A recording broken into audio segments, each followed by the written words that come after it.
Okay, well, how about that? How's that sound system sound? Does it sound better? That is all because of Steve Mahoney. Steve is sitting there in, well, that's because of Steve Mahoney too. So Steve, being our new parks director, but also our communications director for technology, but he's been working on this room probably since last meeting.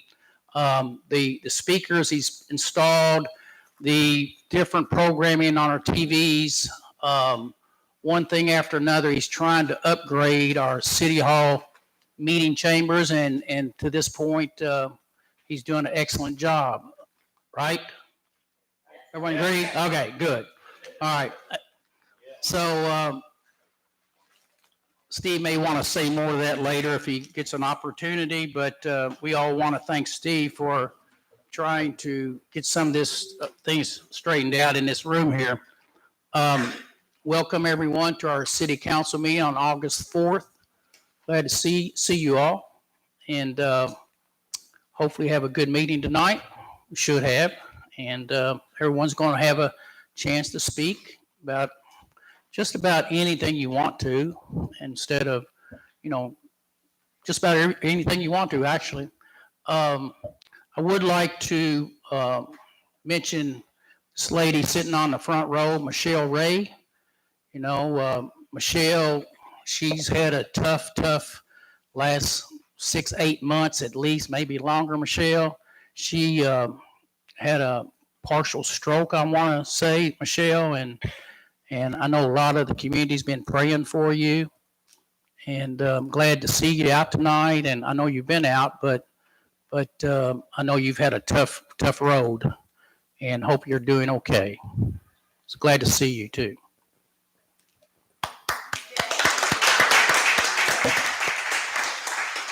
Okay, for those who can stand, we're going to always say our Pledge of Allegiance, so let's do that.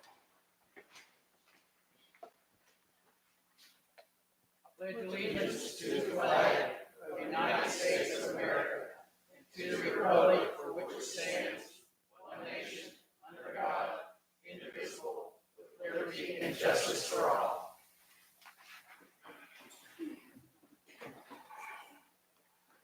Heather Woodcox, please call the roll.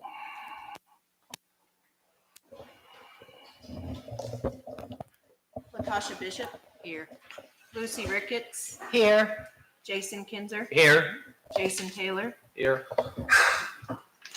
Joe Davenport. Here. Kenneth Powell. Here. Trey Kamer. Here. And Laura Taylor. Here.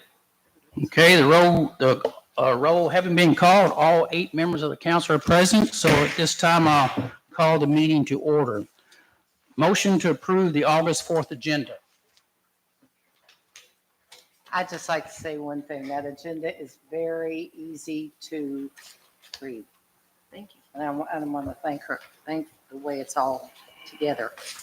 Thank you. Any motions out there to approve the agenda, or the corrections are added? I Okay. should have done Motion made by Joe Davenport, that. I'll second it. second by, who was that? Lucy? Lucy. Lucy Ricketts. Any discussion on that? If not, all those in favor of the motion, let me know I'm saying aye. Anyone opposed?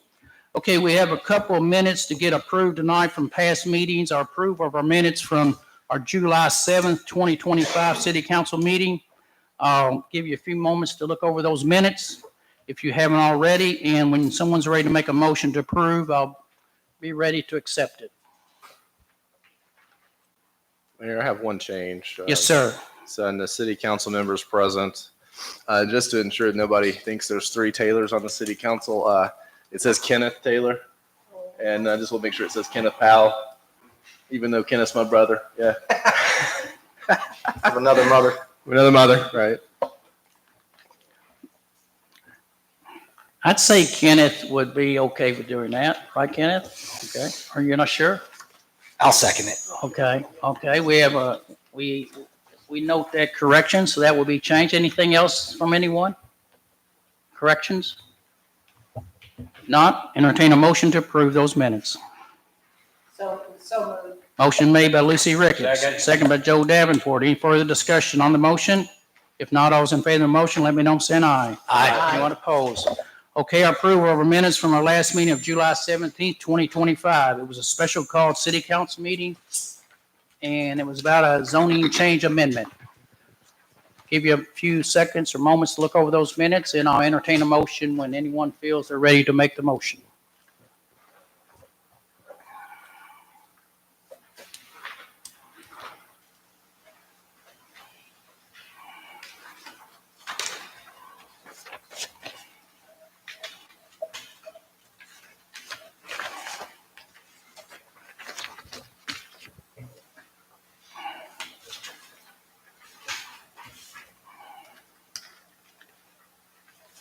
I'll make the motion. Okay, motion has been made by Kenneth Powell, second by Joe Davenport. Any discussion on that motion? If not, all those in favor of the motion, let me know by saying aye. Anyone opposed? Okay, number 7 item, city administration, Cindy Alvano, our financial director.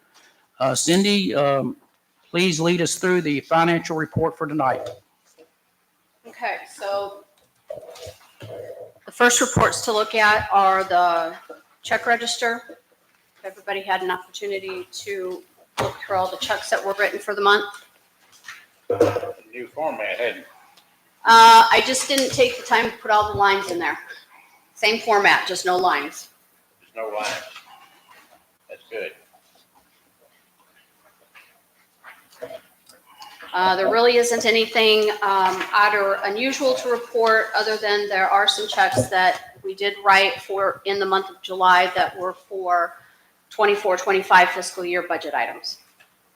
Hey Cindy, just curious, why on the first page you get 2 checks to Kentucky Utilities, and then on page 3 there's the rest of the checks to Kentucky Utilities for like City Hall and Spring Park? And why? I'm just curious why they're separated like that. One of the bills on page 2, the 4th item down, Kentucky Utilities, the bill for $10,290, that consolidates a lot of the city bills all on one bill. And then just some of the smaller ones that have been added later for additional services, they bill out separately. Like 400 Kentucky Avenue on page 1, that was a property that the city acquired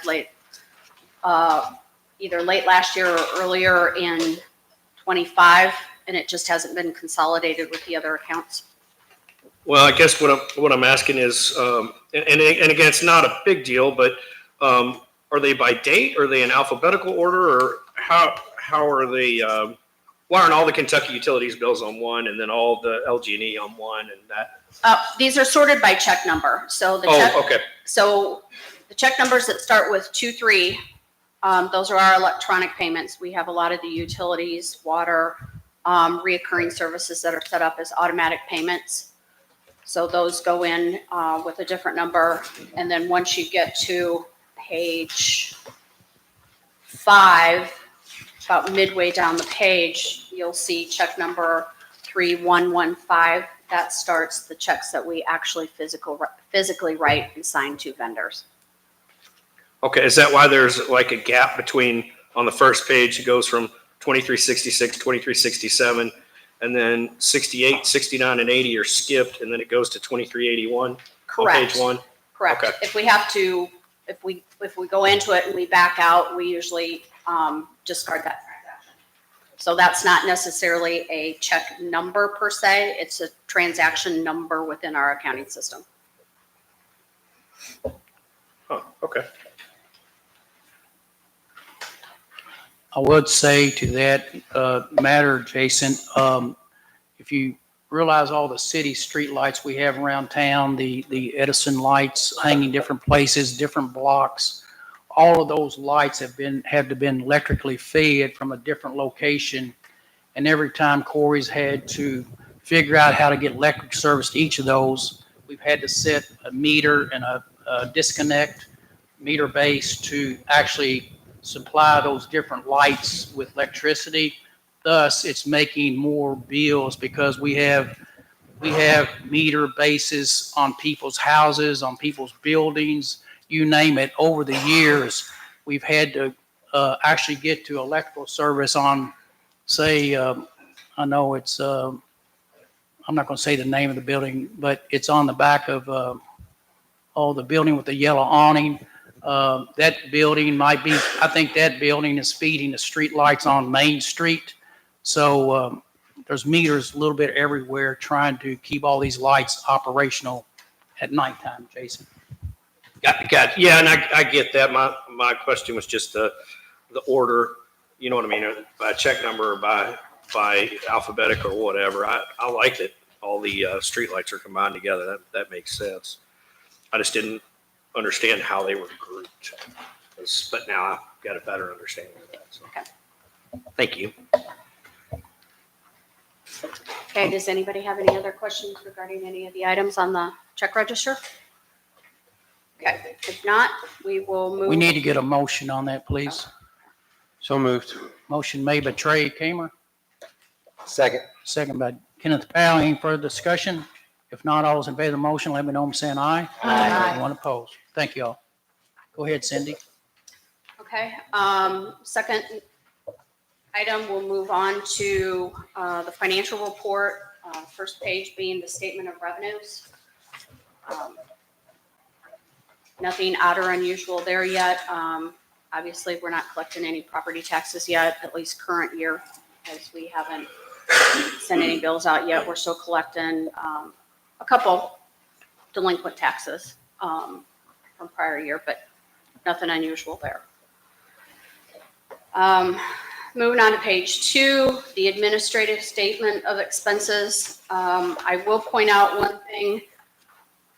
If you look midway down the page to where it indicates workers' compensation, property/liability insurance, if you go across, you can see that that particular line item only is over budget as shown on the report by $23,000. I just want to bring to the council's attention that our overall budget for workers' comp, auto, property, police officer enforcement liability insurance, we did not exceed our budget for fiscal year 25-26. That this is just an allocation. Once we get over to the police expenditures, you'll see that there's a couple line items over there where it's under budget. So in total, we are not over budget on our insurance. Hey, Cindy? Yeah. Is it, I know it's a little bit of a pain, but I think it would be really helpful to have, if we could compare by each of these, if you could put in a row. For example, we've got July 2025 for all the expenditures. It would be nice to be able to see July 2024 next to that, and the same thing with the 25-26 compared to previous year's budget. I know I'm asking you to do more work, but it would be nice to be able to see that and be able to look at the two comparisons where we're at year over year. Let me get back to you on what that would look like. Okay. Only from, just adding more columns and, providing you with the information. Okay. All right. Thank you. Anyone have any further questions on this report? Or on any of the additional pages.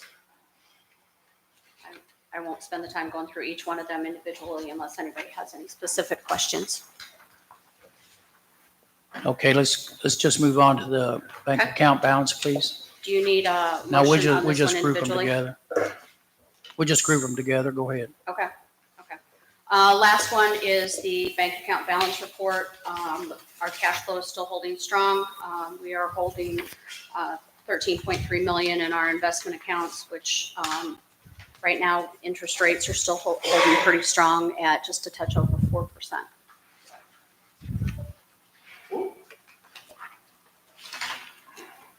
Any additional questions on cash balances? Anybody have any further questions? If not, I'll entertain a motion that these two documents be approved as presented. Motion. Motion I'll made by second. Jason Kinzer, second by Lucy Ricketts. Any further discussion on that? If not, all those in favor of the motion, let me know I'm saying aye. Aye. Anyone opposed? Thank Okay, you. thank you so much, Cindy. Appreciate it. Next up, public comment time. So anyone wishing to come tonight to speak in public comment, our fabulous technology communication director if you notice, he's placed a time clock on the ceiling or on the wall. So our timekeeper here, will start everything. No, take it back. On this right here, well, this applies also. I wish the technology director could get that straightened out. But anyway, what we will do, we give everyone 4 minutes to speak, okay? So Heather will start the clock. And as always, if you're talking about something you need extended time, I always have to go to the council to get that approved and give you additional minutes or whatever. So please come forward and the clock will start, but the clock will not start until you speak your first word. All right. Hello, everybody. Good evening. My name is David Bazanis. I'm with the Chamber of Commerce, and I just wanted to take a minute in public expression to thank the council for all of the great experience our chamber had at Eagle Creek Golf Course on Friday. For the last almost 30 years, we've had our chamber golf scrambles at Oldham County Country Club, which is a beautiful place. And the upgrades that have been made to Eagle Creek, from the sand traps to the wonderful new clubhouse and the restaurant, have just been fantastic projects. The Villas project that has been going on at Oldham Reserve, Trilogy's expansion, which just closed last week, and I have a check to bring to the city council tomorrow. I can bring a check to you. Really excited about the integration of the two projects. So just wanted to say thanks to the council for the leadership you showed on Eagle Creek. Thanks, Councilman Kamer. I know that you've been kind of spearheading all of those things, but the course was beautiful. We had probably the best weather of the year, but the course was just awesome. Melissa was great, Keaton and Kylie, and all those that seasoned there. So really grateful for and proud. I was coming home to relax after the golf scramble, and Trackside Tunes was rocking and rolling. So city's vibrant, and it just feels great. So just wanted to say thank you on behalf of the Chamber of Commerce. So.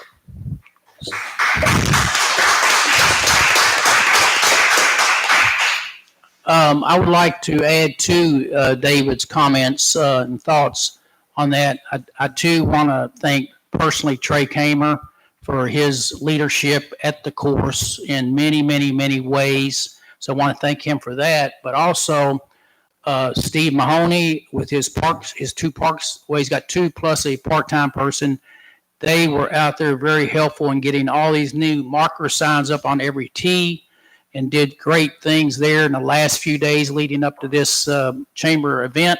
And also Corey Rusneck and his whole public works team, whom already had out there. So it was a joint effort by many, and it's one of the most beautiful public courses in Kentucky or maybe tri-state area.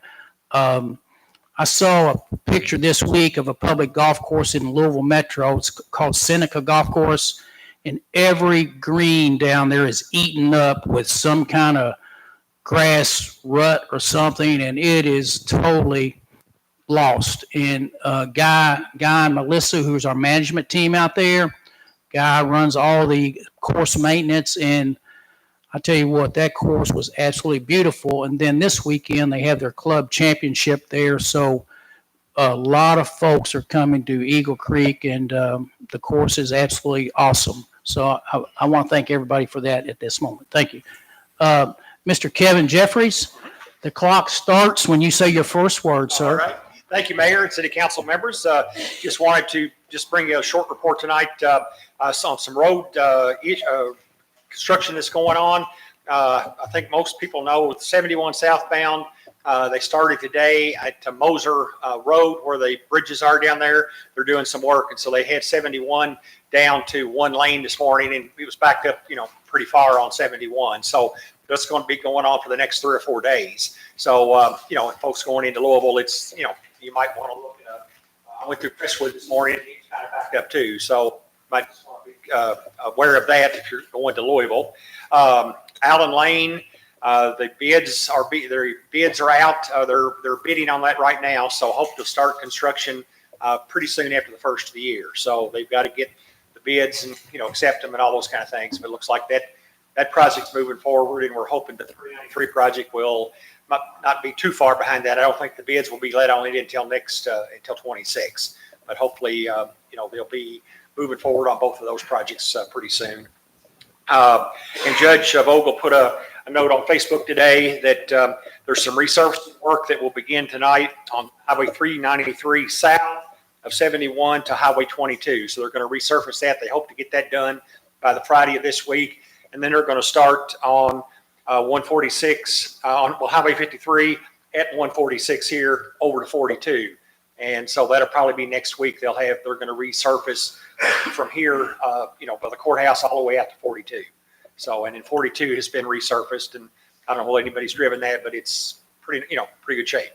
So that's all I have, Mayor, unless anybody has any questions. Hey, Kev, I have a question on that new part of 71. I know this isn't LaGrange, but it's still concerning. Where they've paved and it goes into 3 lanes going south of the Crestwood exit, just south of there, both ways. It's new paved and it's pretty hilly.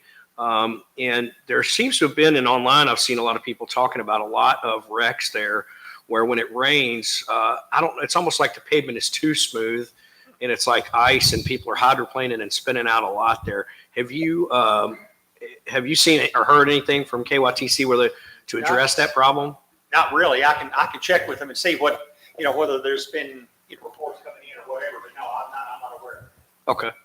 Yeah, it's something I'd seen online where a few people have talked about spinning out there and a lot of people having hydroplaning from just brand new smooth. Well, they built new pavement. bridges down there over Moser Road and it's settled, on both ends. If you notice, if you go across, it's pretty bumpy. So we're trying to build that back up to, smooth that out on both sides.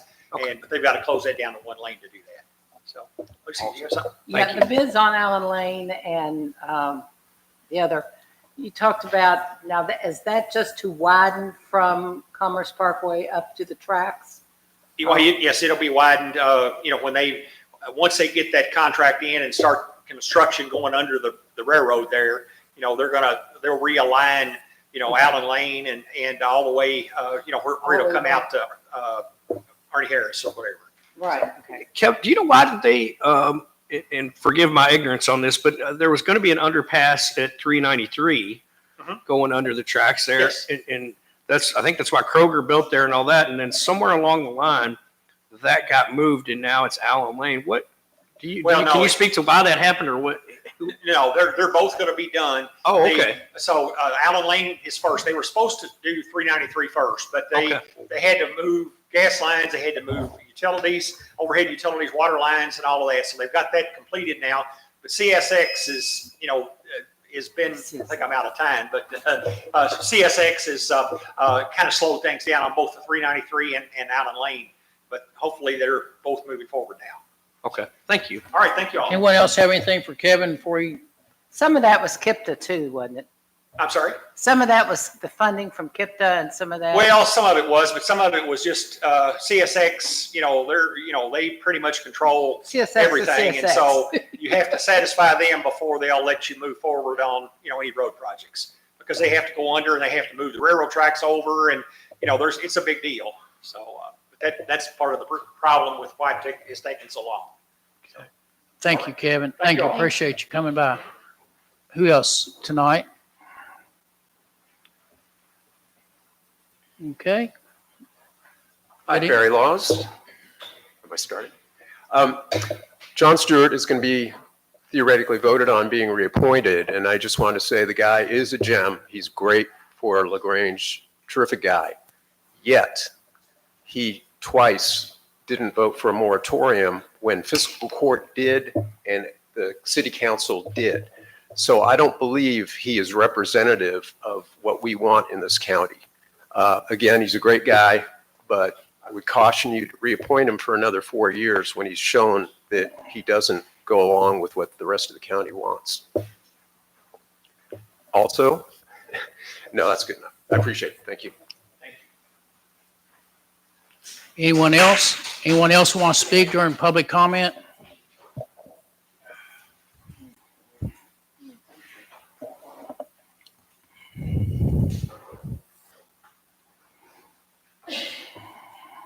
Sarah Little. Usually Barry and I agree on pretty much on a lot of things. I do agree that John Stewart is a wonderful guy. I do agree that I really have a problem that he did not support the moratorium. However, I do think he should be reappointed. I would like you guys to consider that. However, please use your position to encourage him to have the OLDA meetings publicly recorded, just like your guys' are, just like fiscal court is. We've requested that, and it would be a helpful, helpful step towards transparency, which we would very much like to see. I think that if there are more people aware, then things like not supporting a moratorium 2 times, despite the county and the city wanting that, I think that that's harder to do when you have somebody able to say, hey, I watched you at the meeting, didn't agree with you. It's harder to do. I'd also like to encourage you guys that if you do reappoint him, please use your influence to have him remember that he is representative of our tax dollars. City and county. I pay for both. I want to know that somebody's listening to my viewpoints. So if you guys don't mind using any influence you have to make sure that he is questioning things, like when the legal counsel says, hey, here's why you shouldn't put a moratorium in place. Instead of everybody sitting there and saying, oh, okay, yeah, legal counsel said that. How about asking, where is legal counsel getting the basis for this? That would be really helpful. I do want him reappointed. He's not only a great guy, but he's very good at his job. And I think that it's hard to get people appointed to the board who are that knowledgeable. But if you guys can do anything, and there he is. That's not comfortable at all. So if you guys can use any of your influence to have those things happen, that would be much appreciated. John, I'll try to grab you after and make sure that I say it directly to you as well. Okay. So that's what I wanted to say. He's a great addition to it. I hope you guys do reappoint him, but there's always room for improvements for all of us. Sarah, what's the, I didn't know about the transparency with not wanting to broadcast or anything, the OLDA meetings. What's I don't the know history if it's- behind that? I don't know if it's that they don't want to or if it's never been requested before, but at the last meeting Okay. it was requested. And I hadn't heard any movement about whether that was going to happen or not. So it's just a reiteration very publicly of that's been requested. If Okay. we can get that publicly broadcast, that'd be great. Mayor, is that something that they could do here in this room? No, they could do it. They can do it at the fiscal court building. They would have to move into the fiscal court chambers, which I think, I assume could be done. David Bazan is here as executive director of the chamber, but he oversees staffing wise the older operations. However, I tend to agree with Sarah. I think, call it transparency and call it whatever, but I think for the benefit of the older board and the good things they are doing and the criticism they get for years and years and years that they're not doing anything, which is not true.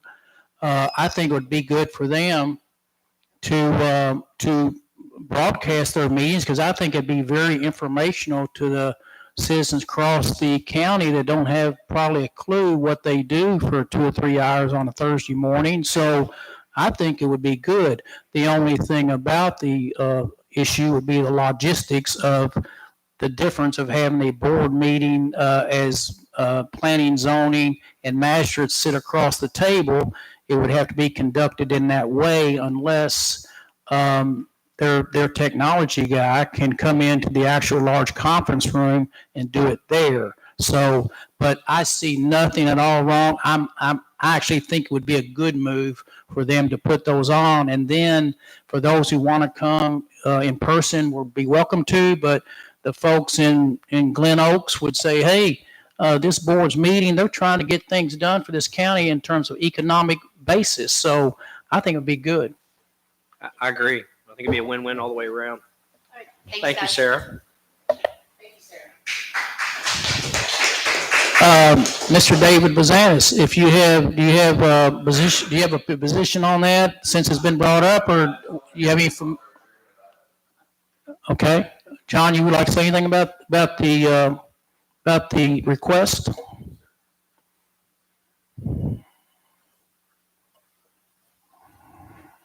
I'm John Stewart, and we were approached just recently about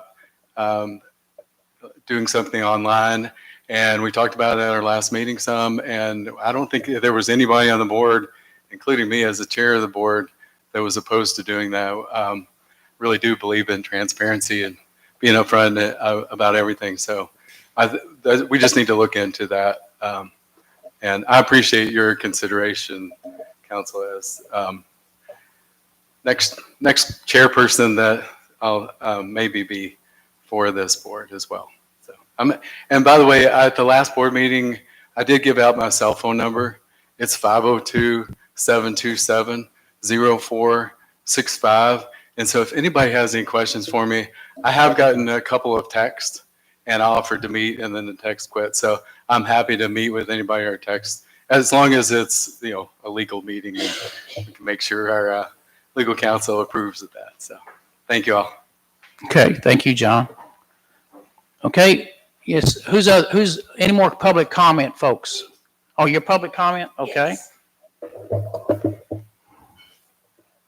In a world, the city, tourism, Main Street, all of our boards are run by volunteers.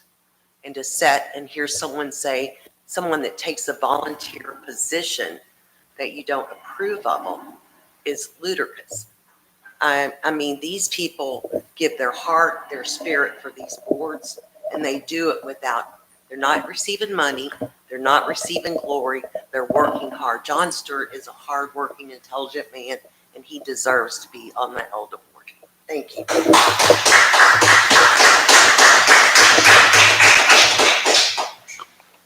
Okay, thank you. Okay.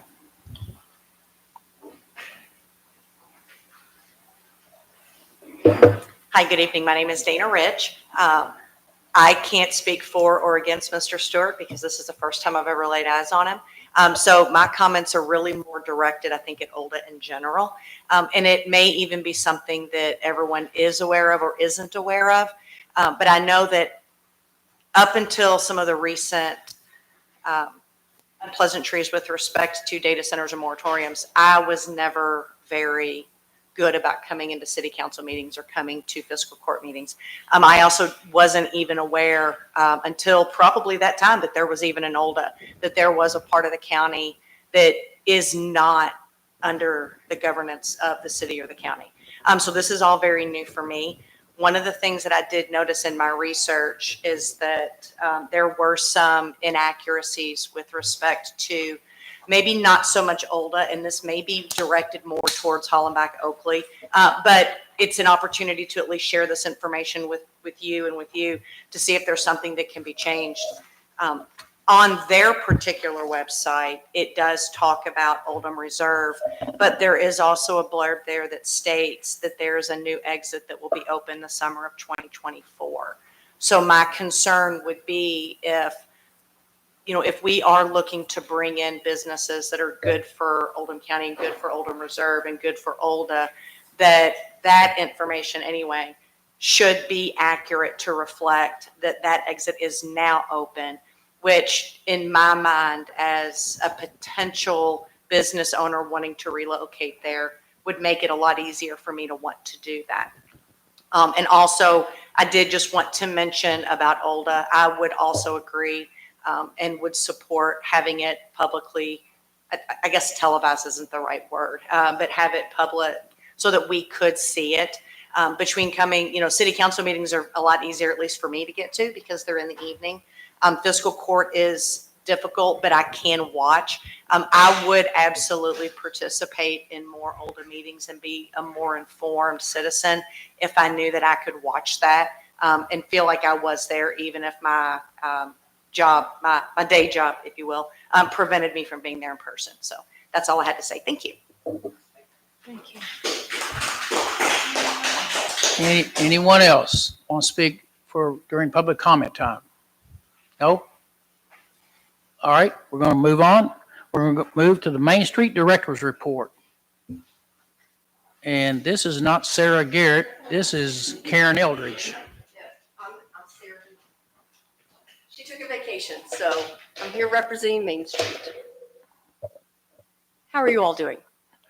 Great. Good. Good to see you all. Are there any particular questions? I mean, we've already heard about Trackside Tunes, so we know that that's been, everybody was out for that on Friday. Since the last month, that's probably been the only event that's taken place. We are continue to work on the facade grants that the city was so kind to be able to fund last fiscal year. We have some applicants still in the pipeline, so that will be something that we'll be able to go on, and we appreciate that. We have new businesses in town. And everything seems to be going really well. Do you all have any questions? Farmers Market, I guess Russ will talk about that. Been knocking it out of the park. We've got people there all day Saturday. Hey Karen, I noticed it on 4th of July, or when we had, I think it was the 5th. Was the 5th when we had the fireworks? We had Trackside Tunes, and then we had the fireworks afterwards. And it seemed to me, from what I've seen, and I'm sure you saw the same thing, in the past when I've seen before the fireworks, that whole Springs Park area was packed. And I know a little bit of it's with weather, but it seemed like we were almost poaching on each other by doing the Trackside Tunes and the fireworks on the same night. It seemed like people got there early for Trackside. And by the time it was time for the fireworks, I noticed a lot of people leaving before the fireworks even started. So I didn't know if that was something that you all had looked at, if you kind of noticed the same thing that I did, maybe have Trackside Tunes the night before and then fireworks. Well, this is the second year that we've tried that, so this is the only second attempt at doing that. And I agree, last year we did have people stay over. I think it was just incredibly hot. Yeah. I think that was really the problem. Okay. It was just really hot. I'd like to give it another year to try. That's something with the Parks Department. We are working together to try to make that a bigger event, is the reason why we moved Trackside Tunes to that night, in order to be able to give people a reason to be there earlier. Okay, sounds good. But we'll give it again next year. Yes, me. Natasha, did you have something? I'm sorry. Oh, okay. I thought you were waving. Who are our new businesses? Our new businesses, we have I am very sorry. They're above, Mystic, what is it called, Mystic? And then we have another one over on Washington. They're in the Yellow House there. It's a new business in there. A new salon has gone in on Jefferson Street and on Washington. Okay. So What facade grants have been approved and should be starting any day? Do you have any? So the ones that have been approved, we have, I'm not going to remember the exact address, but it's next to the bookstore. That house in between, that's going to be, and then the Red Pepper Building has been approved. Those are the two that I remember right off. And then Is that the Ballard House? I'm sorry? Is that the Ballard House? No, the one right next okay. to Ballard House. Okay. Thad Ballard owns the building. Right. And he has a business that's interested in coming in there. So he's working his renovations along with that one. We've had a number of folks concerned about the sight distance crossing at Walnut and Main Street, looking to the east. In other words, looking towards the train museum. Mhm. And I sent an email out today to Corey and also Stephen Edwards, his family's always moved structures. They actually moved the courthouse up here in the last 2 or 3 years. It weighed 900 tons. So I'm sure they could move this little information booth. But the question, it's a sight distance issue right there, looking to the east, and I think that's part of the problem. And so maybe Main Street, along with Donna Sabo, tourism person, can get your heads together as to where would be a logical location for that little unit.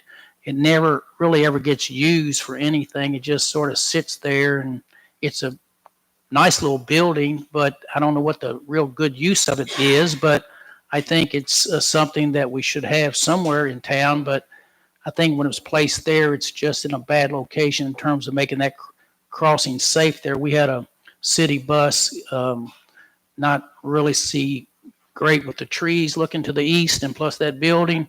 And I won't say anymore. I gotten to see that, a copy of that email today, and I drove past there, and we by all means will look into that and see. I'd like to have an opportunity to discuss that more, because we had been discussing putting another electronic map inside that building. And so it would become more useful. And in our digital world, having a photo op there, but we don't want to obviously cause any danger. But the trees were the biggest factor when I tried to pull through there tonight. And I know that that's on private property, so that'll be a different issue. What's But that? The trees were what was keeping you from being able to see. Yeah, well, they gave us permission. I went to see the laundromat people. They gave us permission to take 2 trees down. Okay. I think one's been taken down thus far, and we could take the second one down with their permission already. But it looks like to me the posts that are holding up the front porch of the little observation center there, they're definitely in your line of sight looking to the right. Okay. But, I mean, I like the building there. It's just that we cannot, take care of the safety issue versus this little structure sitting there. But if we decide to keep it there, so be it. But I've gotten complaints from this council that we need to really check that sight distance out there and make it better. So anyway, thank you, Karen. Yeah, that'd be good. Anyone else have anything for Karen? If not, thank you for coming by and seeing us. Haven't seen you in a while. Thank you. We thank you all so much for your support. Okay, thank you. Okay, next up is Donna Sabo with our Tourism Commission.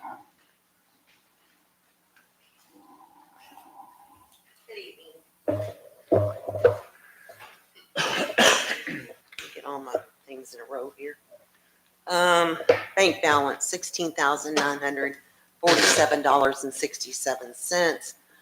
CD, that's $105,988.04. It is fully matured.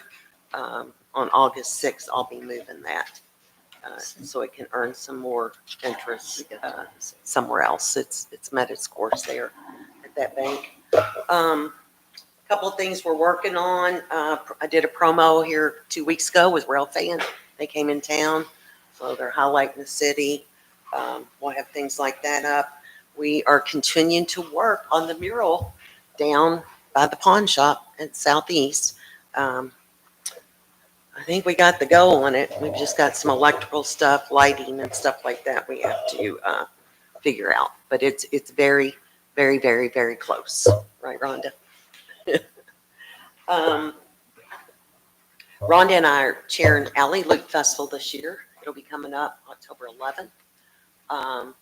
We're going to have LaGrange Idol for the first time ever, and we've got a lot of things going on with that. We also we'll have a children's area, and Mr. Bluey's going to make an appearance this year for the kids in the new music alley.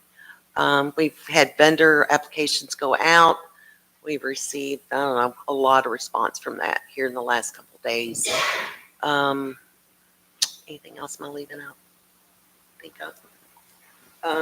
I had submitted a budget for approval.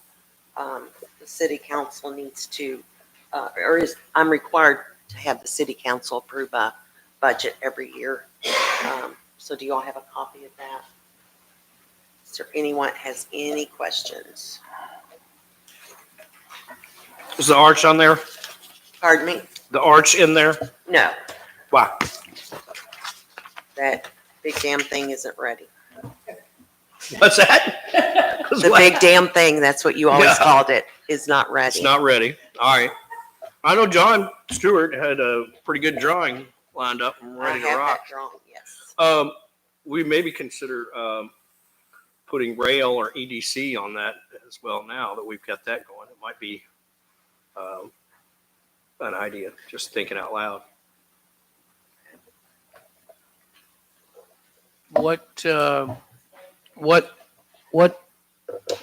I guess my question on the arch idea, what would it take to sort of suggest from a city standpoint that we'd like to, maybe join in with the tourism commission at some degree to get that placed if we think it's a viable project for our Oh, I city? would love that project, but it's a lot of money, so it's something that I don't think tourism can cash fund. Could you maybe work on some numbers and things like that and sort of bring those back to us, what you somewhat think it might cost? Yes, I Okay. sure will. Mr. Stewart will finalize that for me, I'm sure. Okay. Anything else that I'm I missing? just had the question that Jason brought up. I don't see any of the EDC because he said that and it went out of my head. But for the cups and everything, is that going to be a separate? I've got everything here in case anybody had any questions. It's all in a book. It's all organized and I can answer your questions. Okay, so but it's not in the budget? That is, the EDC is a city. Tourism supported that ordinance, but that's a city ordinance that we support. Okay. And we're going to be the keeper of the cups and those kind of things. Keeper of the cups. Yes. So, but I have all that information for if anybody has any questions while I'm up here on EDC and what we're doing. On that note, Can I get approval on the budget first? Oh, Do you mind? sorry. So moved. I'll second. Trey, did you move to adopt the budget? Motion made by Trey Kamer, second by Lucy. Okay, we have motion, a second. Any further discussion on that? If not, all those in favor of the motion, let me know by saying aye. Aye. Anyone opposed? Thank you, Don.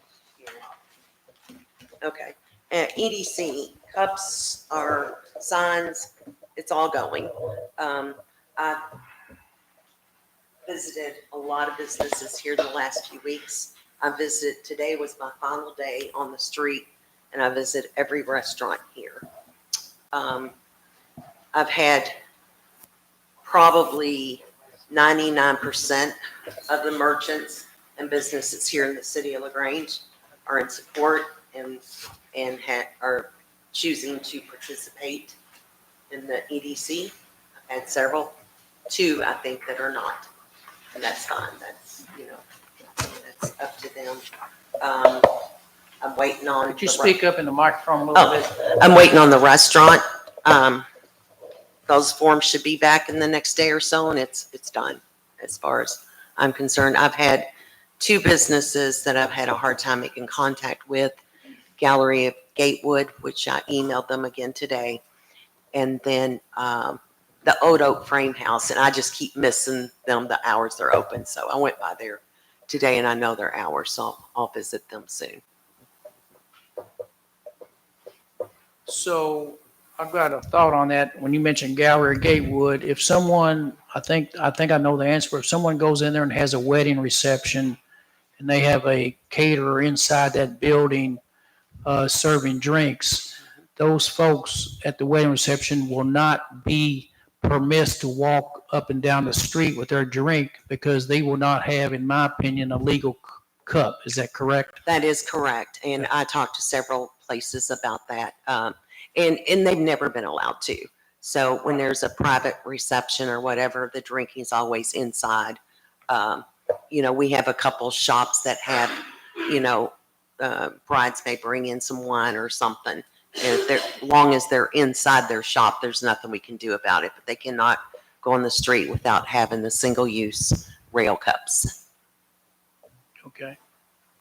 Okay, anyone else have any questions for Donna on that matter?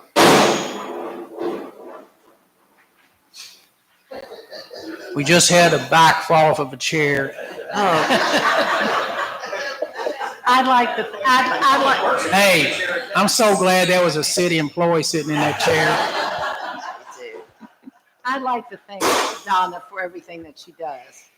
I know everything that we did with Oldham County Day and your involvement and the usage of letting us use that golf cart, which I didn't end up using since I used my husband's scooter. But there's just so much cooperation when we're doing things in the city and that we're getting from you and Main Street too. I don't want to think Main Street down too. That help us put on Oldham County Day, project will put on Oldham County Day every year. I want to thank you all both. Well, you're more than welcome. We're here to support you. Thank you all so much. Thank you, Donna. And Main Street too, between the two of you all makes a lot of great things happen in our downtown. I just see a lot of activity and the streets are filled up. They were filled Saturday with farmers market and kids playing in the splash pad and kids swinging, and it's just a vibrant downtown. I assume maybe a lot of cities are like that in the state, but I know we have one that's very thriving on that particular day, and we just got to keep it up. Thank you all. Okay, Real quick, yes, sir. Donna, Could I just add one more thing? can I ask you a real quick question? Sorry. While Donna's coming up, I forgot to also say the Works Department. Oh, yes, They they do were a wonderful. lot for the city and the county. Yes. Railfest, so was that an idea that came out of LaGrange Tourism, or did it come out of somewhere else? It came from LaGrange Tourism. We wanted to celebrate the 175th anniversary of the first train that came through LaGrange. Okay. And then LaGrange Tourism spearheaded the whole event. We did. Okay. Did you work with any other entities like county tourism or? She promoted a lot on the county website. Main Street promoted it. Sure. We just sort of all worked together. It was spearheaded by LaGrange Tourism. It was. Okay. Yes. All right. Thank you. You're welcome. Donna, I want to remind you of the participation forms. Yes, sir. Heather really needs those because they've got to have those to submit to the ABC for the license. Okay?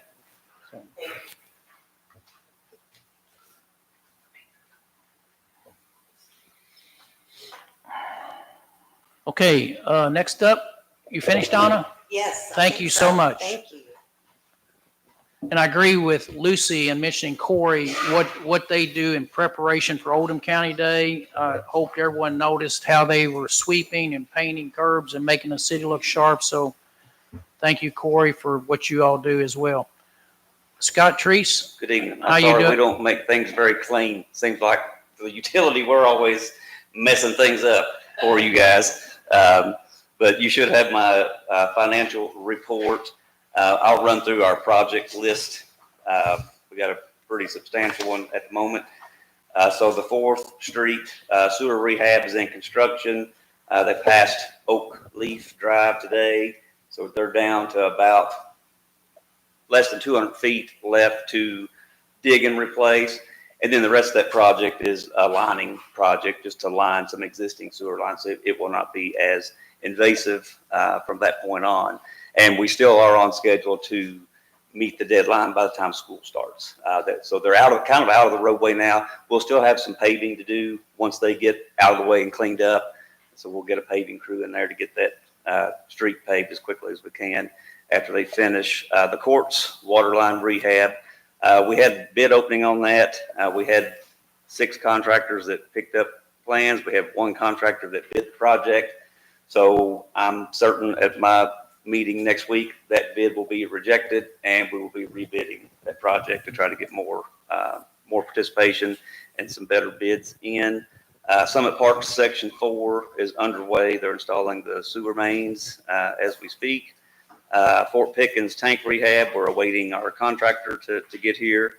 Allen Lane, as Kevin talked about, they're letting that project, so they've got to relocate water main and a sewer line for the utility during that project. So that when they get that started, that project will start. It's already designed and approved by the Division of Water. The First Street Water Project, we're awaiting CSX and Division of Water approval. So we're still waiting on that. CSX takes a while. We've paid them a lot of money, but we haven't got any results yet. Oldham Reserve, I'd say we're approaching about 50% on that project completion to date. We've got another project coming, water pressure reducing valve. This is to try to connect. We've got 3 connections now that connect our high side and our low side that are just valved off. We're going to actually put pressure reducing valves in, so that's open at all times. So when the demand is there, we don't have to necessarily go out and open a valve to support that. So that's in design. East Peak Road Sewer Extension is approved and awaiting approved by us, awaiting Division of Water approval. And same thing with Trilogy Sewer Project, approved by us and awaiting Division of Water approval.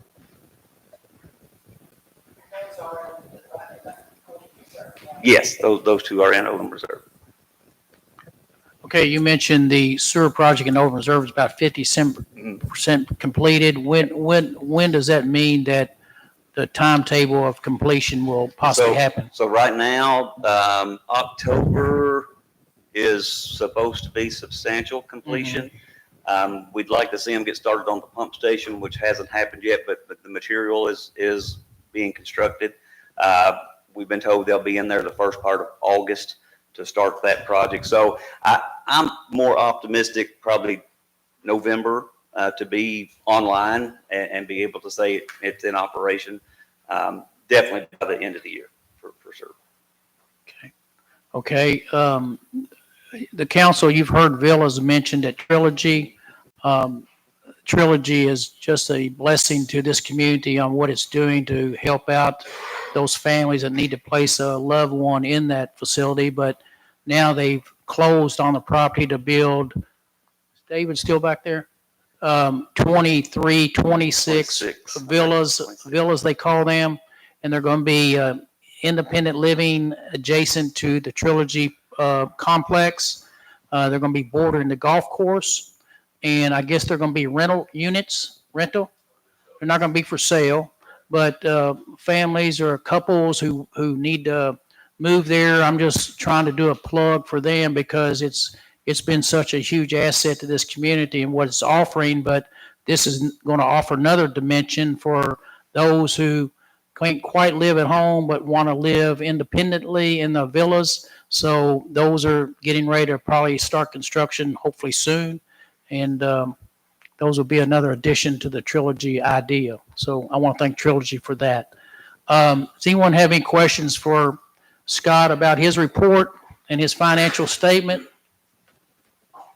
All these projects you all have going on, Scott, is this all borrowed money and you're all just using a line of credit to, No, how you doing all this? The projects that we are doing, we are paying for in-house. So we have the money to put back into the system. So that's what we're doing. The other projects, like the Allen Lane project where the state's relocating for their new road, the state pays for all of that. We designed it already and we've been reimbursed for everything we've spent on design, and their contractor will install it with our inspector there. But yeah, all the projects that are for the utility, we are paying for in-house. Okay. And for you all who don't know this, Joe Davenport, we always have a member of the city council who sits on the utility commission to be the pipeway and the voice back from the utility commission to this council. So Joe is our appointee to the utility commission, and I don't think Joe's missed a meeting in 25 years. Joe's a great guy. We're glad to have him on there. Okay. If Scott, yes, who said something? One quick question. Yes, sir. Crystal Lake, I get several calls here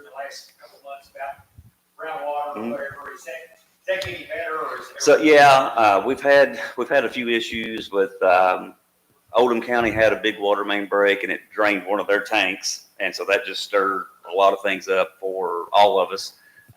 So we've gone out, if we get those calls, we go out and flush.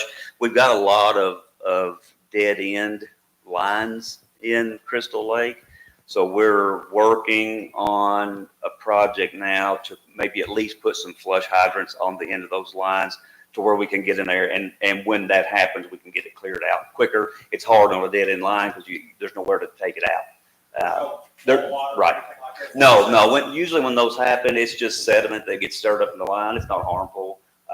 We would definitely issue a boil water advisory if it was, if there's a line break that there's certain law we have to follow. But we have not issued boil water with those just simply because it's sediment. It's pretty normal during flushing.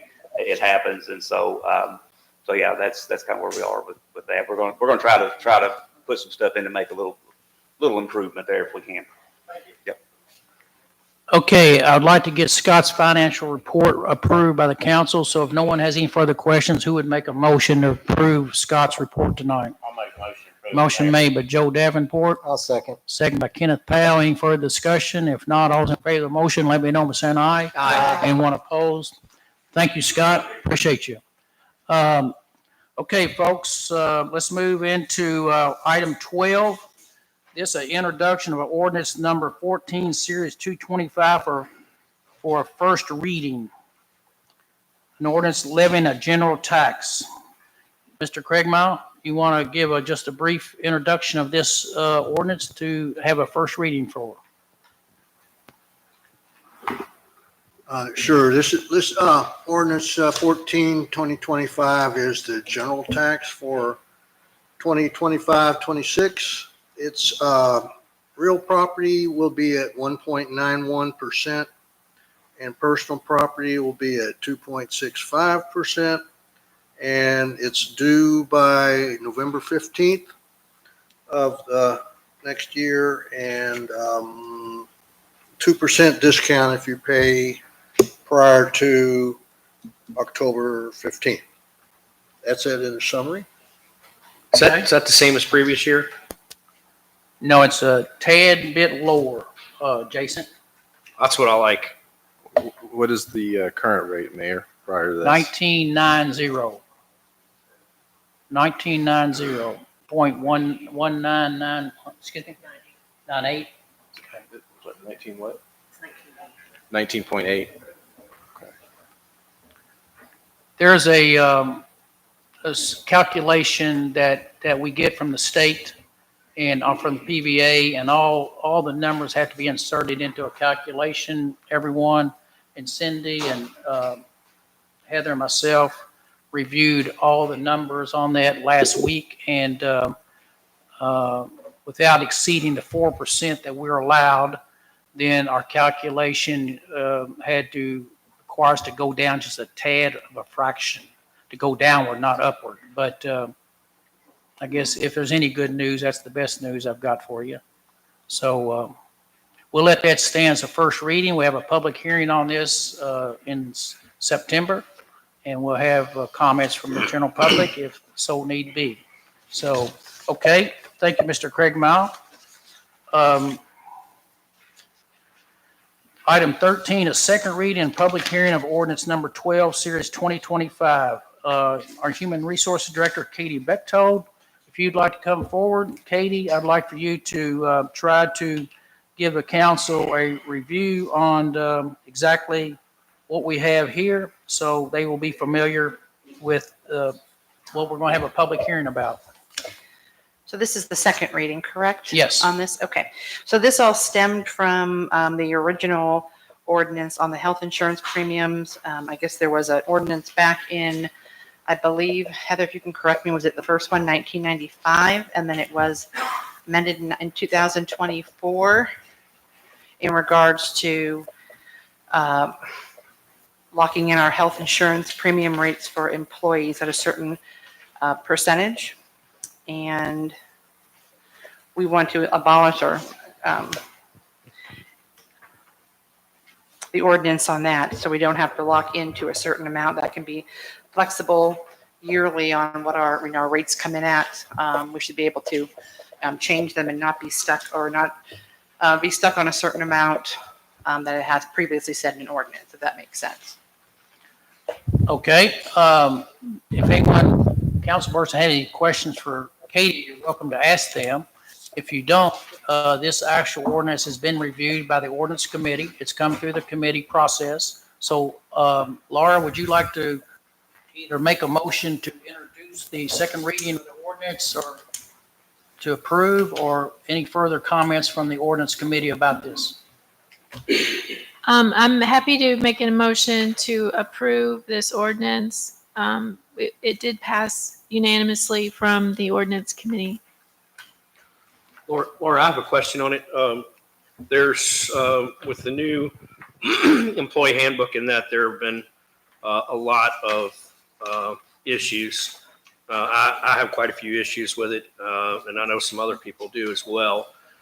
We haven't gotten those straightened out yet, as far as, especially with social media and the restrictions there that are in the new handbook. So my concern is with us, if we're doing away with all this and we don't have a new one going in, what are we going with? Well, I'm a little concerned about setting this up. what this is about, Jason, is this.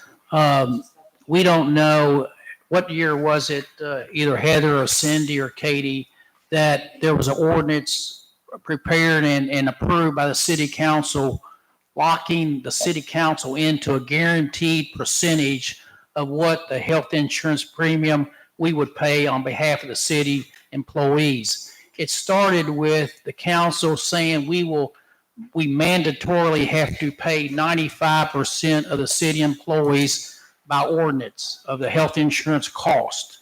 So years later, another council came along. Instead of saying with the 95%, they said, well, how about let's agree to reduce that to 90%. So that's where it stands now. And actually, this issue arose a number of months ago when we were having some employee meetings. That is the ordinance, that we as a city are required to pay 90% of an employee's health insurance, period. So between ourselves and discussion with HR Director Cindy Alvano and the actual ordinance committee, Jason, we decided that it's not proper financial procedures in trying to anticipate what our rates are going to be from one year to the next. And it's almost impossible for the city to lock in on a guaranteed percentage of anything, not knowing what health rates are doing in today's market. So that's the reason we chose to back out the whole issue, because I doubt if there's very many companies, private and or public, that will have by rule and ordinance that somebody will automatically pay someone's 90 or 95% of the health insurance if they go to $3,000 a month. So that's basically what this is about, Jason. Okay. Does that explain it? Yep. Okay. Yeah, I get that, but there's a whole lot of things that are on here besides that. I'm seeing, correct? Like sick leave and vacation leave and job classification of ordinance enforcement officer. And Can I address that, Your Yeah, Honor? speaking to the mic, please.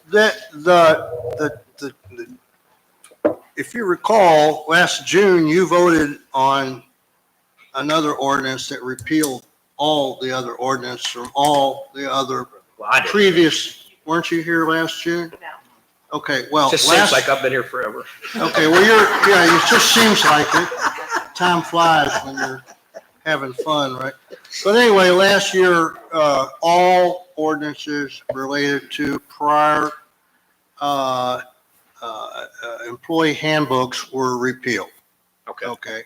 However, somebody questioned the remote possibility that an old ordinance that was around 10 years ago or so might still be valid, which it isn't. So to make sure that they aren't, we repealed all 23 ordinances that had previously adopted changes to the employee handbooks going back to 1997.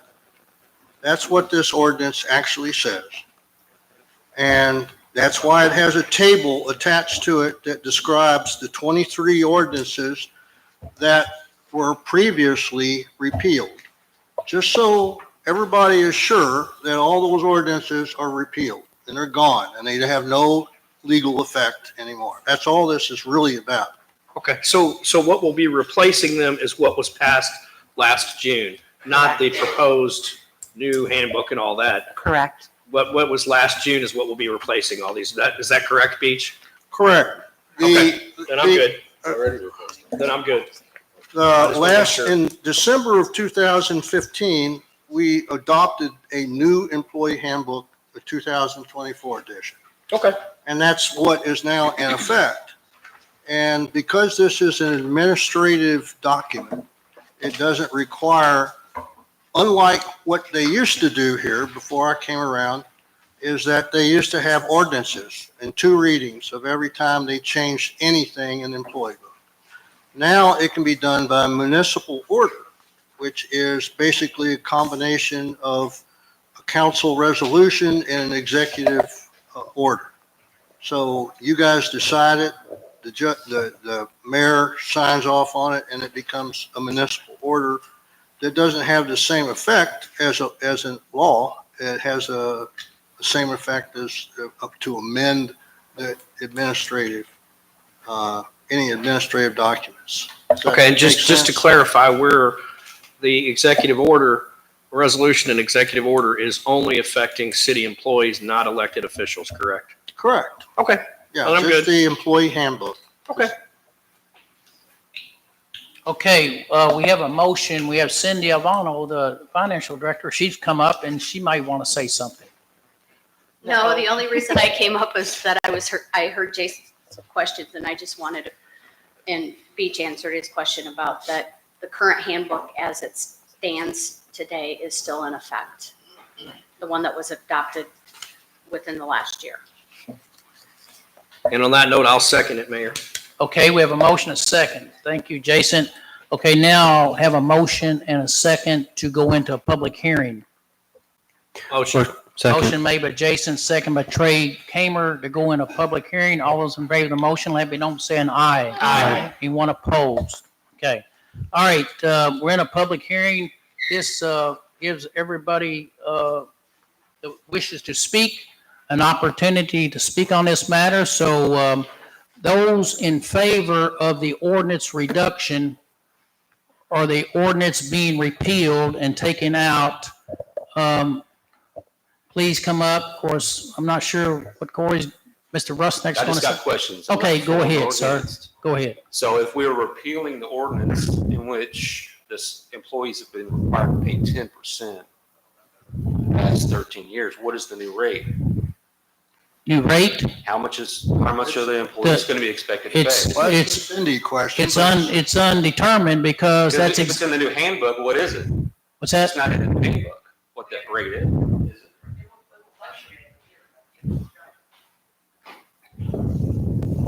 So the reason that we were asking to repeal it initially when we first went to the ordinance committee is that from a financial perspective, we cannot guarantee a set percentage that the city will pay every year towards an employee's health insurance when there's the factor in there that we know that health insurance costs all across the country are going up. So that could change anywhere, and I'm going to be very dramatic here, Corey. It could be anywhere from 0% to 100%, but we are not going to establish by ordinance what a set percentage will be, period. We are not going That's to. not the question. How are you going to determine what that percentage is? That will be an administrative talk that we will, once we get what the rates are going to be, we will sit down with the personnel committee and have those discussions. We will have a discussion with the mayor. It will also pass through budget committee, and ultimately, if need be, it will come back to council. So my point is, if our rate goes from $1,500 a month to $2,500 a month, are we going to put more burden on the employee that's making $17 an hour? That's my point. Okay, that's all I need to know. So how often would we be looking at that, Mayor? And when are the employees? Once a gonna year? know? Okay. How are the employees going to be notified? Yeah, I get your concern, Corey. That's a big concern. I get that. Go ahead, do that. Okay, so Katie and I. Wait a minute, wait, one person get in front of the mic, so we can get you on social, no, one person go speak, get in front of the mic so we can get you by yourself on the video. Okay. So everyone in the public sitting at home knows who's talking. With Corey in the background. No, they can't see Perfectly Corey. fine with that. Go ahead, Katie. So every year, we meet with our brokers close to re-enrollment time. Last year, our benefits package went from a 12-month plan to a 14-month plan. So our benefits will not renew until October 1. We have been waiting for our brokers to come back with our final numbers to determine if these rates are going to change or not. And that happens on a yearly basis. And they have to look at all the claims from the year and things like that to determine what our premiums are going to be and what they could be. So the good news is we'll be meeting with our brokers probably within the next week to discuss these numbers. Again, they will not go into effect until October 1. So we'll probably be coming to the Personnel Committee, Budget Committee within the next month, and then probably coming to Council for approval at the next council meeting. We don't know what these numbers are going to be until the brokers come back to us with our annual and yearly claims to see where we end up falling into. Katie, I have a question. Before this last year, when the handbook was, I guess, some of the handbook was like eliminated, right? What was the rate that the city paid and what was the rate that the employees paid? We've been doing a 90% city and 10% employee. Okay. And after that change, when that handbook was revised and or some of that was taken away, since that point, has it still been 90-10? Correct, yes. It hasn't actually changed at all and it's not going to change at all until October is what you're saying? Potentially? That's what it was. Potentially. Officially, yes. Okay. Yes. And what we're doing today actually is redundant and has already actually been done last year. It's just a kind of a second, is that what you said, Beach? Second? Correct. Basically saying we're doing the same thing Formality. again, but we're specifying the specific sections. Yeah. Okay. Correct. Great. Thank you.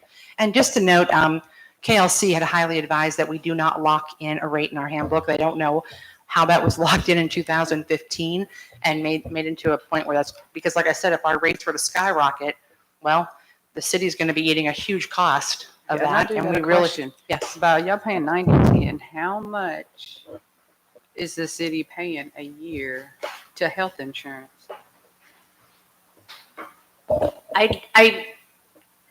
Unless you tell me otherwise, I don't really want to. We have presented the numbers as to what the city was paying last year in total and what our budgeted numbers needed to be for our 25-26 budget. So when we were having our personnel discussions, if you recall, we had indicated that we weren't making any recommendations for changes until we got our rates back. So once we get our rates back, then we can take a look at and see what will fit within the parameters of the budget that the council has approved.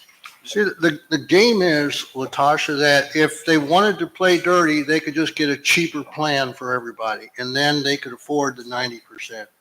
So they're not trying to, they're trying to keep the understand excellent health plan they insurance. have, but they don't know whether they can keep paying the 90, well, they can't. The city keep can't paying the afford to keep paying the 90%, that's all. 90%, right? So what's Exactly. budgeted? What's budgeted for the insurance? I'm sorry? What's budgeted for the city's portion of the insurance? What do we have budgeted? Right now, but here again, the budget was based on the expectation of what the rate increase was going to be. And the expectation of the rate increase was going to be, I think I put in 30% in the budget, that's what our rates were going to go up because we were given parameters anywhere from 10 to 40%. So what's that total number, dollar wise? I think it's going to end up being close to like 180,000.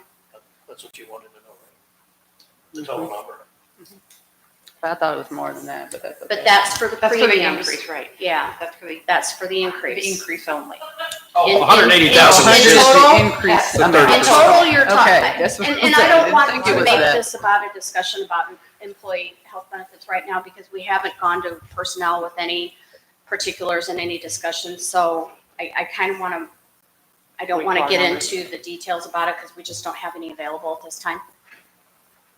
This is kind of a housekeeping thing. This Yeah, ordinance we is need more of a to, we housekeeping. need to get the rates back from our brokers when it's available, and they promise, trust me, I was on Katie every day last week, can you call them, can you call them, can you call them? They're hoping that they'll get something back this week, and that they can put some stuff together to come out and meet with us, but until we get that, we can't present anything to the personnel committee or to, budget or council. I've got a question, and I think in lieu of Corey, I think I know what Corey's trying to do. He's trying to protect his people. Because if our health insurance goes up, even though, and I completely agree with what he's thinking, because if these employees for Public Works are making, let's just say $18 to $22 an hour, and you get a 3% raise or 5%, 4%, whatever it is, but our health insurance goes up 10% that they have to pay, they really took a pay cut. And I think what he's asking is, and what I'm thinking is there a way for us to ensure that despite what it goes up, we make sure that our employees are compensated, that they're not taking a pay cut, correct? Trust me, Kenny, I mean, our brokers have not given us any indication. Sure. I mean, they've not tipped their hat at Absolutely. all as to what that's going to be. So the day they show up and present us is what the rate increase is. And gonna I be. Now, understand the that. rate increase, and they are going to come to us Sure. with various options. They'll probably come to us with a plan that has lower benefit coverage. Like right now, we have where it's an 80-20 split. We could go to a 90-10 split where, Or also on a high deductible plan. Yeah, but Even one of higher than the what we have. advantages that you promote as a government that you have employee good health. is that you have good health health insurance. benefits. That is Because correct. the pay is going to offset your benefits. So if we're not going to pay them and then we're going to give them worse insurance, what are they gaining by coming to work here? Because we're going to lose more employees down the road. Right. If we're giving them worse insurance, but less pay. I understand what you're saying too. Believe me, my insurance for the year for my company is due next year, and I wait to the last day because that's just insurance.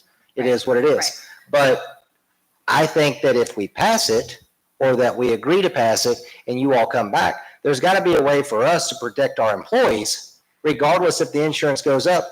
No matter what we pay, it's got to be paid. But we got to make sure that we keep our employees first, or we're going to continue to lose good employees because we're not giving them the benefits that we told them that we So would. just because we are abolishing Sure. a 90% copay of premium Mhm. does not mean that we cannot offer it. We just, I I cannot financially advise the city to enter into an agreement to commit to 90% if I'm the not, rate goes I'm up. not arguing that. The only thing is when they bring it to us, I think that we should address it then And that's when we're going to address it. and make sure that our employees aren't taking a pay cut based on whatever it is. I mean, because they need to be compensated and not. That'll be up to the council to Sure, approve that. obviously. absolutely. So obviously we have some of the best benefits out there. I mean, I've Absolutely. done a lot of research with other cities, even compared to the county, even our brokers. And I said we have some of the richest benefits. I mean, Yeah. we started out high when we went benefits. To take things away and not like build it up, yes, I don't want that either. Sure. But it's going to be up to city council to say, what can we afford? What Right. can we do? Well, I think and so that forth. first and foremost, I think that we look at that, and if there's something that we have to cut otherwise to make sure that our employees are taken care of, I think that's what we look at then. But we got to see it, like you said, we got to see it. But I think we need to make sure that the chief and that Corey and Stephanie and, Steve can ensure that their employees aren't going to take a pay cut. Okay, I'll let Katie get back to answering questions about. Okay, Katie, you're up. But anyone else want to come up and speak in support of the ordinance as presented tonight? in support of it is saying appealing, repealing, doing away with the set amount that the city will pay in terms of coverage for our city employee. That's what would be in support of this.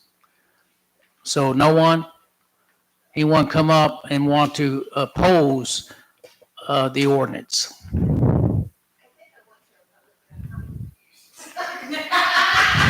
It is sort of confusing, but if you want to oppose it, then you're basically saying at your workplace, you've never been guaranteed anything in terms of how much your employer would pay towards your health insurance. You just hope that you're valued enough that they will take into account, they want to hold on to you, and the employee health benefits is a huge part of a employment position. Salary is one thing, but the benefits are crucial as well. So you understand that, Robin? Okay. She needs to go up there. You can just speak. Just come on and speak. Just tell us how you see the situation. I think you understand the situation. And Corey just came up to make a statement.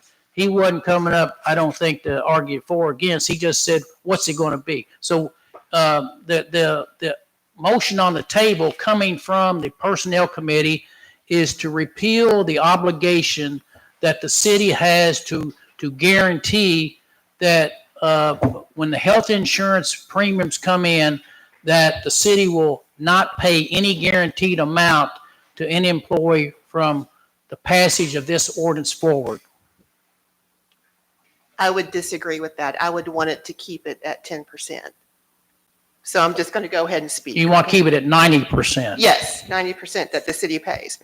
Now, I will tell you that, I do a lot of research, and I know that the Oldham County Water District pays 100% of the cost of the health insurance premium for their employees. Now, back in 2013, when I had done research regarding the occupational tax, at that time, the city was picking up 95%.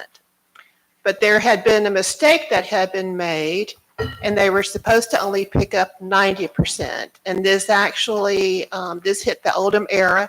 At that time, there was discussion as to whether or not the employees would have to pay back what the amount was between the 90% and the 95%. So at that time, the city decided they wouldn't make the employees pay that.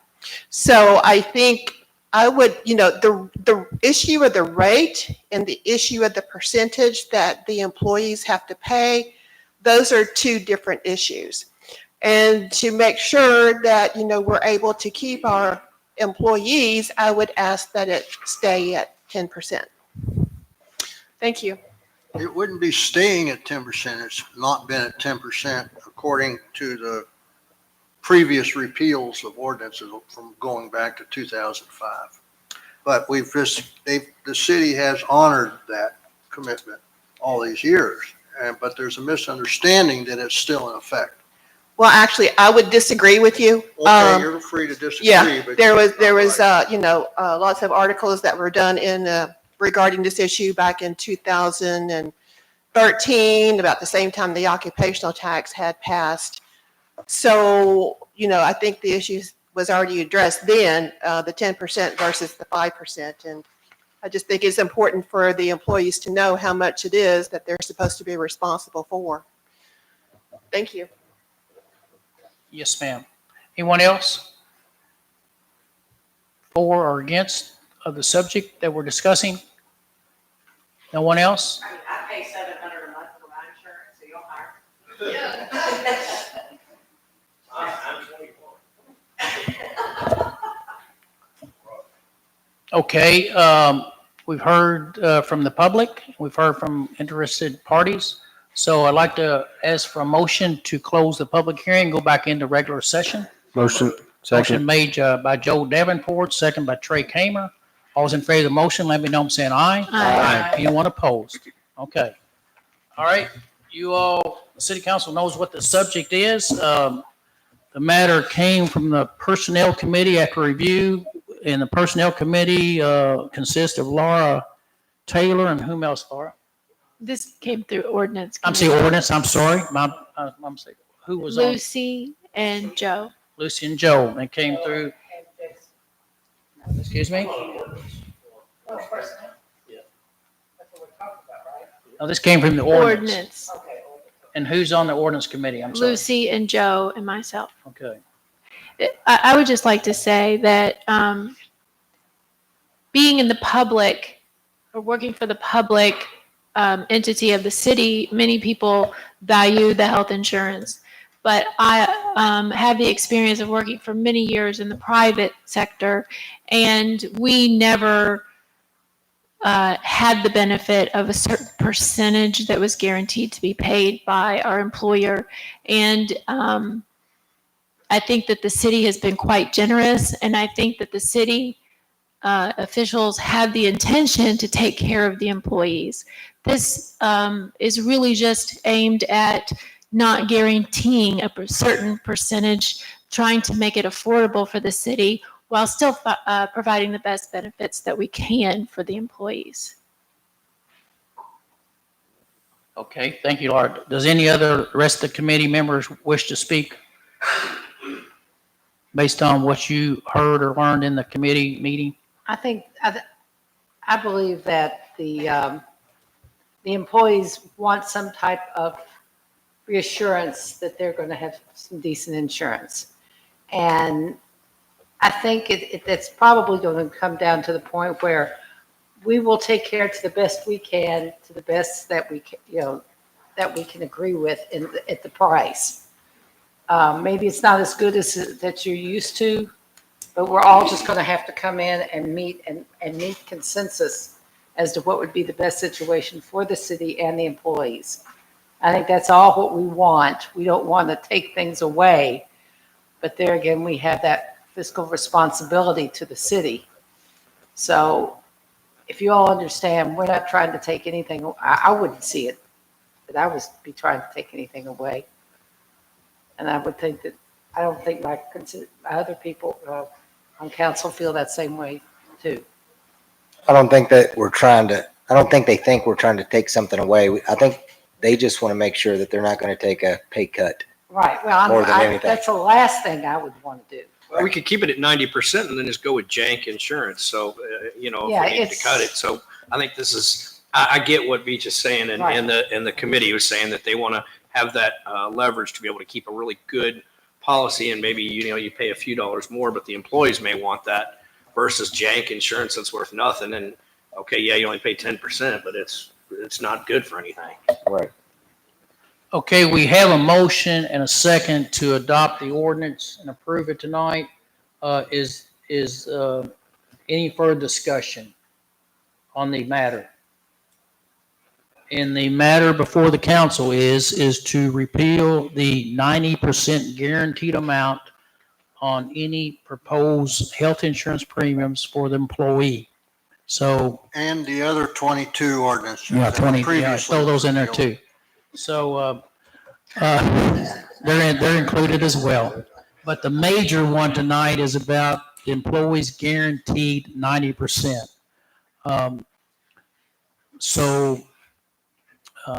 With that being said, we have a motion, a second. Who made the motion? Laura, you made the motion. Who Yes. seconded that? I made the motion.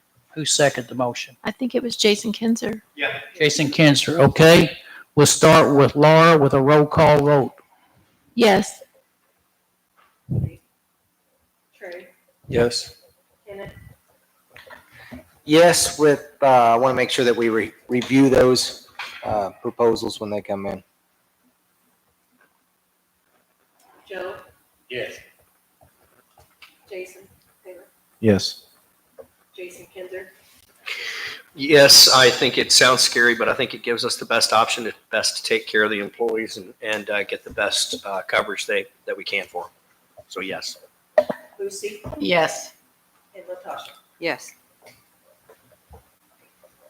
Okay, motion passes 8-0.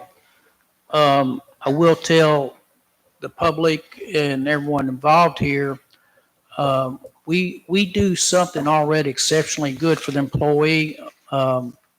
I think, and I feel comparative to other local governments here in the county, probably all other jurisdictions, and that's, we do allow the family to come on our health insurance. A person, a spouse can come to our health insurance policy with a certain amount of money that they would offer to the city, but that is a great thing that we would offer that. I believe the county of Oldham County offers a single policy only, and that's all they offer.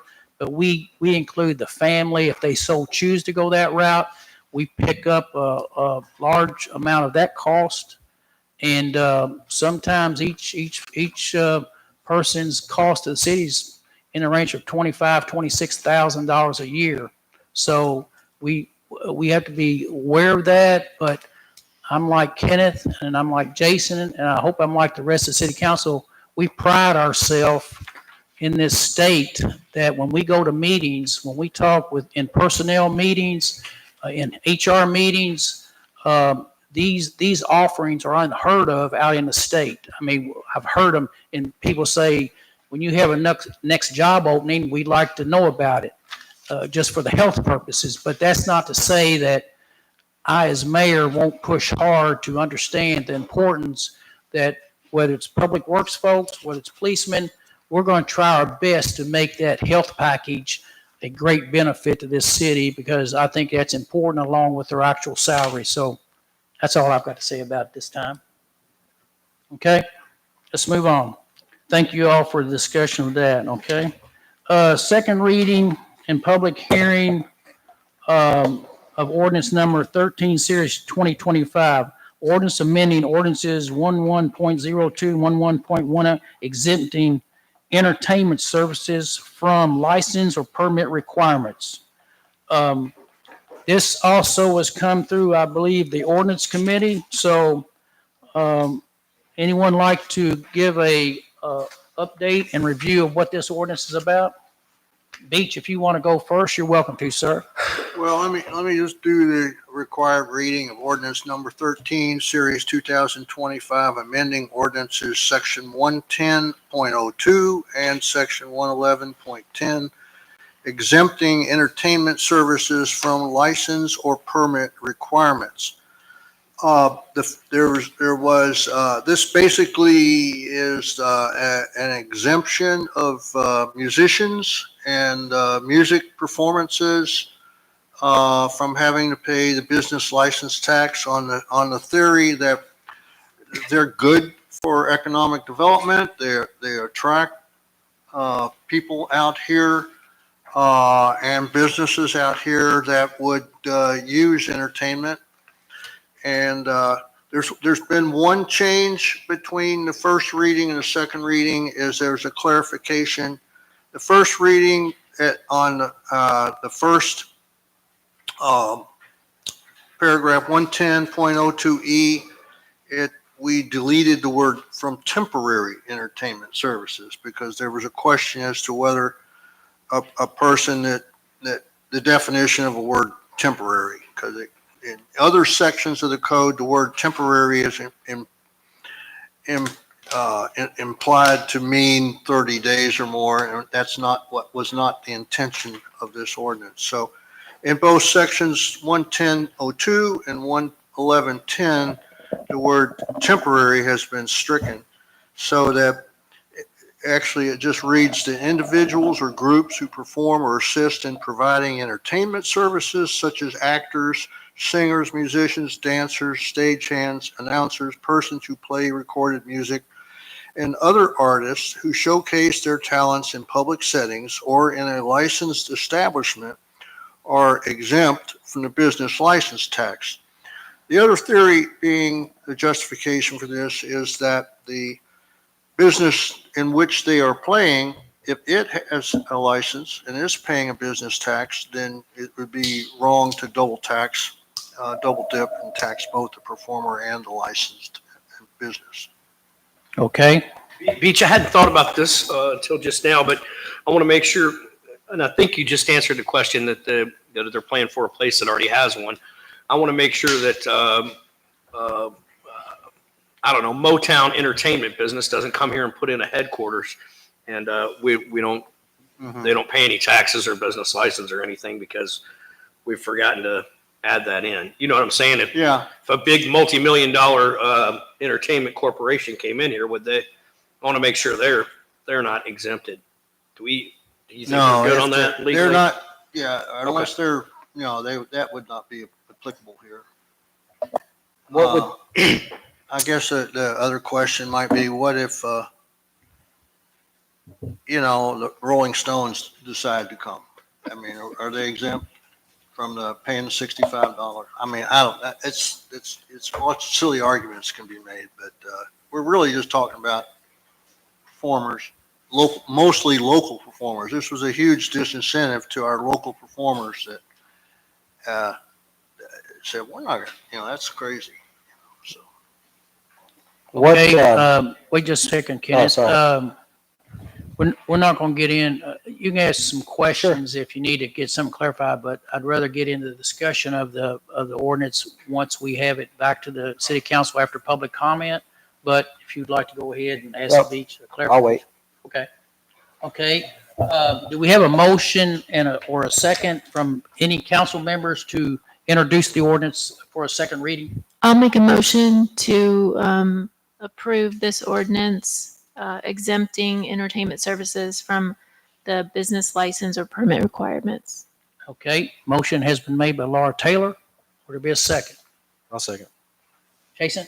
Jason Taylor, second the motion. Okay, thank you all. Now, do we have a motion to go into public hearing? Motion. Motion made by Jason Kinzer. Second. Second by Kenneth Powell. All those in favor of the motion, let me know by saying aye. Aye. Anyone opposed?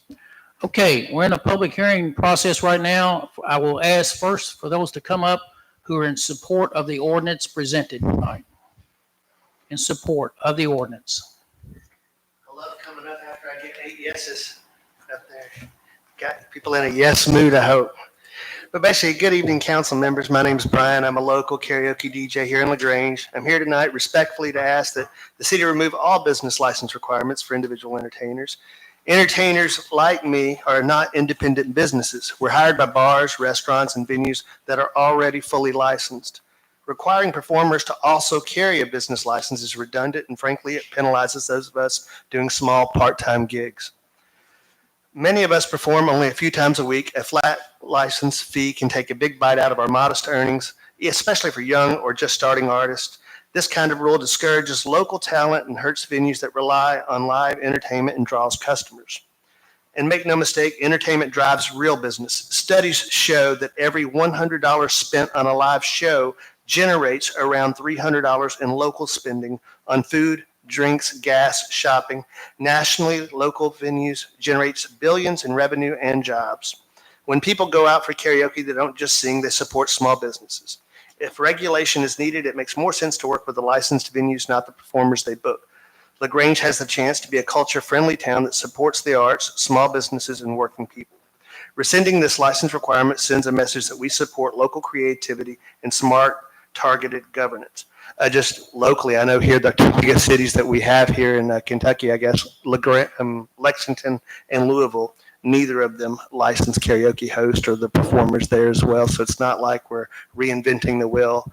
This is just something I think that kind of gotten blown out that we have to kind of codify into law for those reasons now. But it looks like I have a minute left, maybe. I just want to say I love Jon Stewart too. That dude's amazing.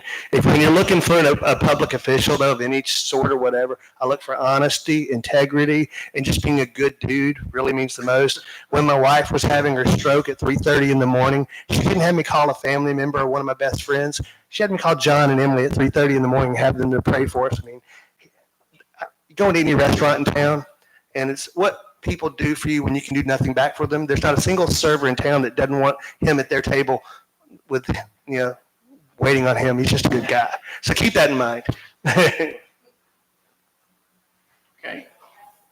Anyone else here tonight in support of the ordinance? I just have a comment.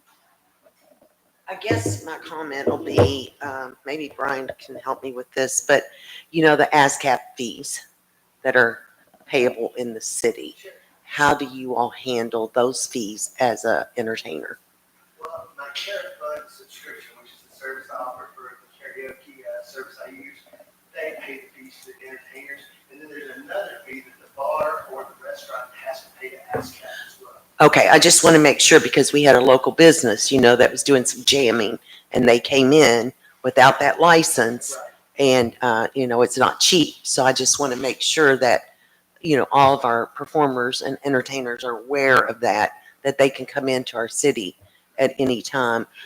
Tourism pays for a blanket plan for the city of LaGrange, but I just want to make sure that you all are aware of that. Okay, perfect. Thank you. Okay, we're in support of the ordinance. Anyone else in support of the ordinance? Anyone here tonight opposed to the actual ordinance that's the council is going to consider? Anyone opposed to it? Okay, no one opposed. I'll entertain a motion from the council to come out of public session back into regular session. So moved. Motion made by Lucy Ricketts, I'll second. second by Laura Taylor. All those in favor of the motion, let me know by saying aye. Aye. Anyone opposed? Okay, now the discussion is in the council hands.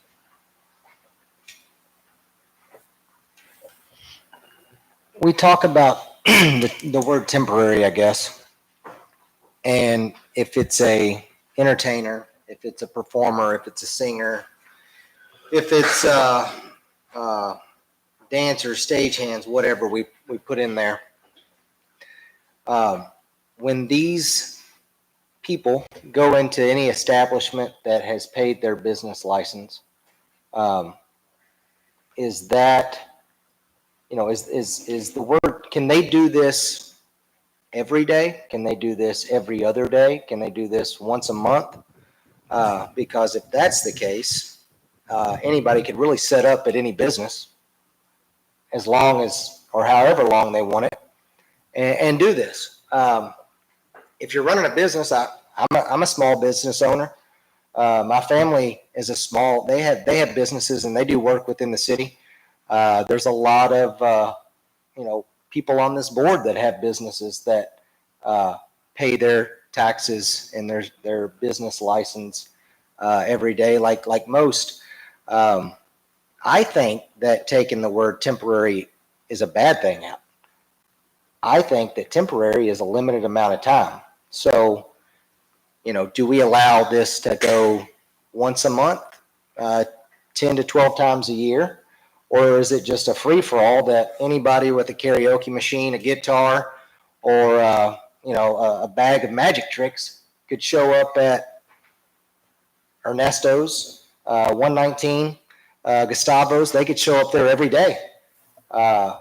I'm assuming that these people, I know that you probably have a charge when you go into a restaurant or a business that they pay you a flat fee of bringing your business in there. So, and that's Hold on a second, wait a second. Let him. But what I'm saying is if you're getting paid, you're running a business, whether it's $100 or whether it's $100,000. So, I think that if we're going to have a temporary entertainment, then we need to set a temporary amount of times that they can do that. If not, then you're going to have a temporary entertainer come in every other day, once a week, twice a month, whatever. And that could accumulate to a lot of money that is generated into a small business. I run a small business myself. I have to pay my taxes. If I mow grass in the city of LaGrange or the county or Jefferson County or in Indiana, I've got to pay those taxes and those business license if I do it one time or if I do it 100 times. So what I'm asking is I wouldn't remove the word temporary. I would set a designate, or I would set a number of times that you can set your business up at an establishment, and then that to me is temporary. Because if not, then if you want to do it one night in Ernesto's, you want to do it one night at Gustavo's, you want to do it one night at Game On, you want to do it one night at 119. Then you want to go to Hometown Pizza. To me, you're technically running a business that you're not having to pay any business license on. I mean, So, and I would say, it brings in people. You're exactly right. And I thought about this, but, what about the tattoo shop here in LaGrange? They bring in people from all over, many different states that come here to get a tattoo. And because they're really good at that, whether you're into it or you're not, they're bringing people in here. They paid their business license. However, should they be exempt? Because they're bringing people in from other states as well. I guess I think you're getting to cutting hairs when you're saying that you don't have to do anything. And this is another thing. What is it? $65 a year? 55. 55. I'm sorry. So $55 a year. I think if you're doing anything for entertainment or if you're doing anything for a business, $55 a year, I don't think that's going to break the bank, whether you're running a karaoke machine, whether you're running a backhoe, or whether you're running a lawnmower. Hey, you're doing business in the city. I know if there's a water break at the mayor's house and he calls my dad, the mayor's going to want to make sure that my dad has his business license to fix that water leak. And because he's not going to do it for free.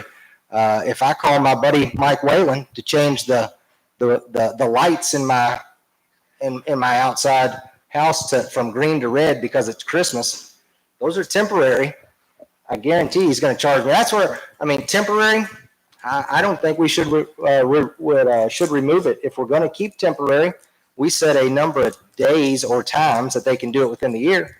If not, I think you're going to have people that could possibly come in, do this 3-4 times a week, and they're running a business. If you're getting paid and you charge me to come into my business to bring your guitar, your karaoke, your bag of magic tricks, you're running a business. And if you're getting paid, I'd say that, the tattoo people should be in here next month complaining about their business license that they're bringing people from all over the country in to get tattoos on. That's just me personally. I have one thing on that. Wait, no. I'm sorry. Jason Taylor. Thank Go you. ahead. Thank you, Mayor. Just in response to that, I think when we're talking about, entertainers coming into a place to play or whatever they're doing on, say, a Thursday night, they are generating revenue on that Thursday night.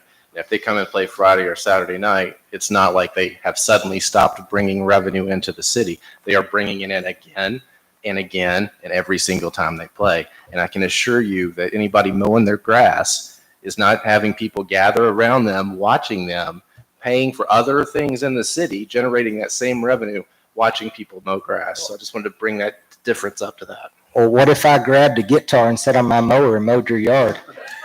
I might record you and I'm just saying. I'm now providing entertainment. That's interesting. We can kick this ball all down the road as far as we want. I'll grab a microphone and sing to you while I'm mowing if it's going to save me the $55. I think the whole thing is we're splitting hairs here. There are people who have businesses and then run businesses and they hire these people to come and entertain their guests. So they're basically employees of the people that they're working for at restaurants or whatever. They are being paid. So I really feel we are generating revenue through them. But you're still running a business, though, so you're getting paid. So. No. Well, I'm just saying, it's Lucy. It's a splitting hair. And I understand. I completely agree. But as a business owner, and other business owners that sit on this council, and other business owners that are all over the city and county, if they're going to do work in the city of LaGrange, and we've already set the precedent that you got to have a business license. Business is a business. It is. I'm sorry, but a business is a business. John Black, when was the last time you wired a house? When? Yeah. You still pay your business license in case I need for you to change a fuse? Yes. Probably been a while. That's just my point. I still pay a business license to the city in case I came and change my light bulb. Change somebody's plug for them and someone said it's John Black changing that plug? Is he get charging them for it? Is he doing it for them? I don't want anybody questioning me whether I'm paying one, and I've got 4 different ones in the city I pay for. Listen, a good friend of mine's a performer. So, His brother has another business, and his brother does work in this city. His brother has to pay. I mean, it is what it is. If you're running a business, you're running a business. Unless, like I said, if we're going to use temporary, let's set a number of times that these people can perform. I don't have a problem with that. If you're telling me that you want to have somebody come in once a month to draw business to your restaurant and you're only going to do it once a month, come on with it. You can promote it. You can get people in. To me, that is a temporary performer. I think if we take the word temporary out and we limit it to just these people, then you're going to have people in restaurants, maybe 2-3 times a week, which is great, but they're still running a business within a business. And that business, Jason, Ernesto, Gustavo's hometown, whoever, the list could go on and on. I mean, they have to pay. We make them pay their business. We make the tattoo shop do Latasha, if I want to get my haircut tomorrow, you had to pay your business license to run your hair salon. The difference is that these are people that are providing services within a business that already has a business license. I would agree. So you're double dipping if you ask these individuals to pay a business license over on top of that.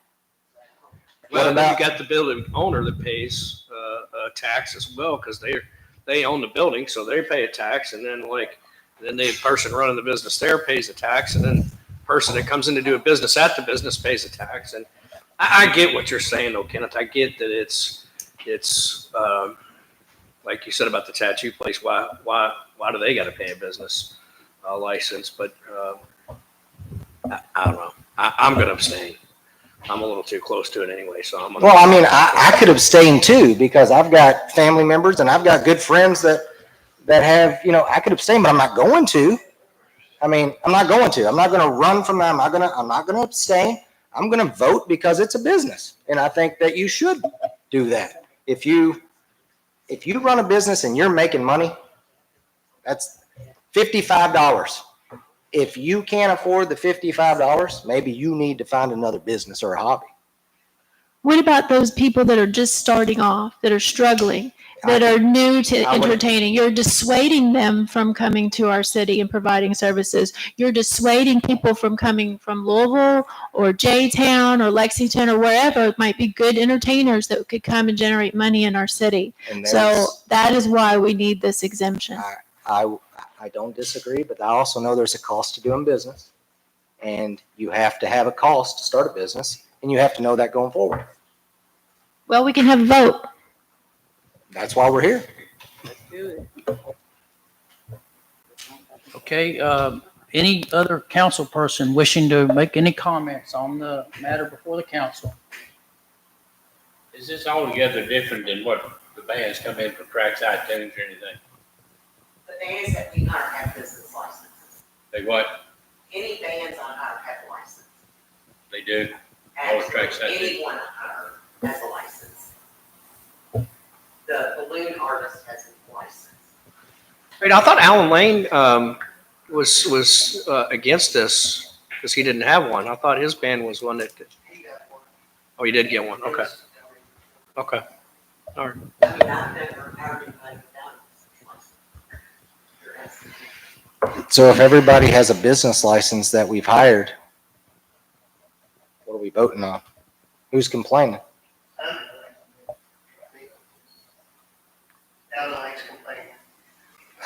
I would think that this place would be full of entertainers that would be complaining.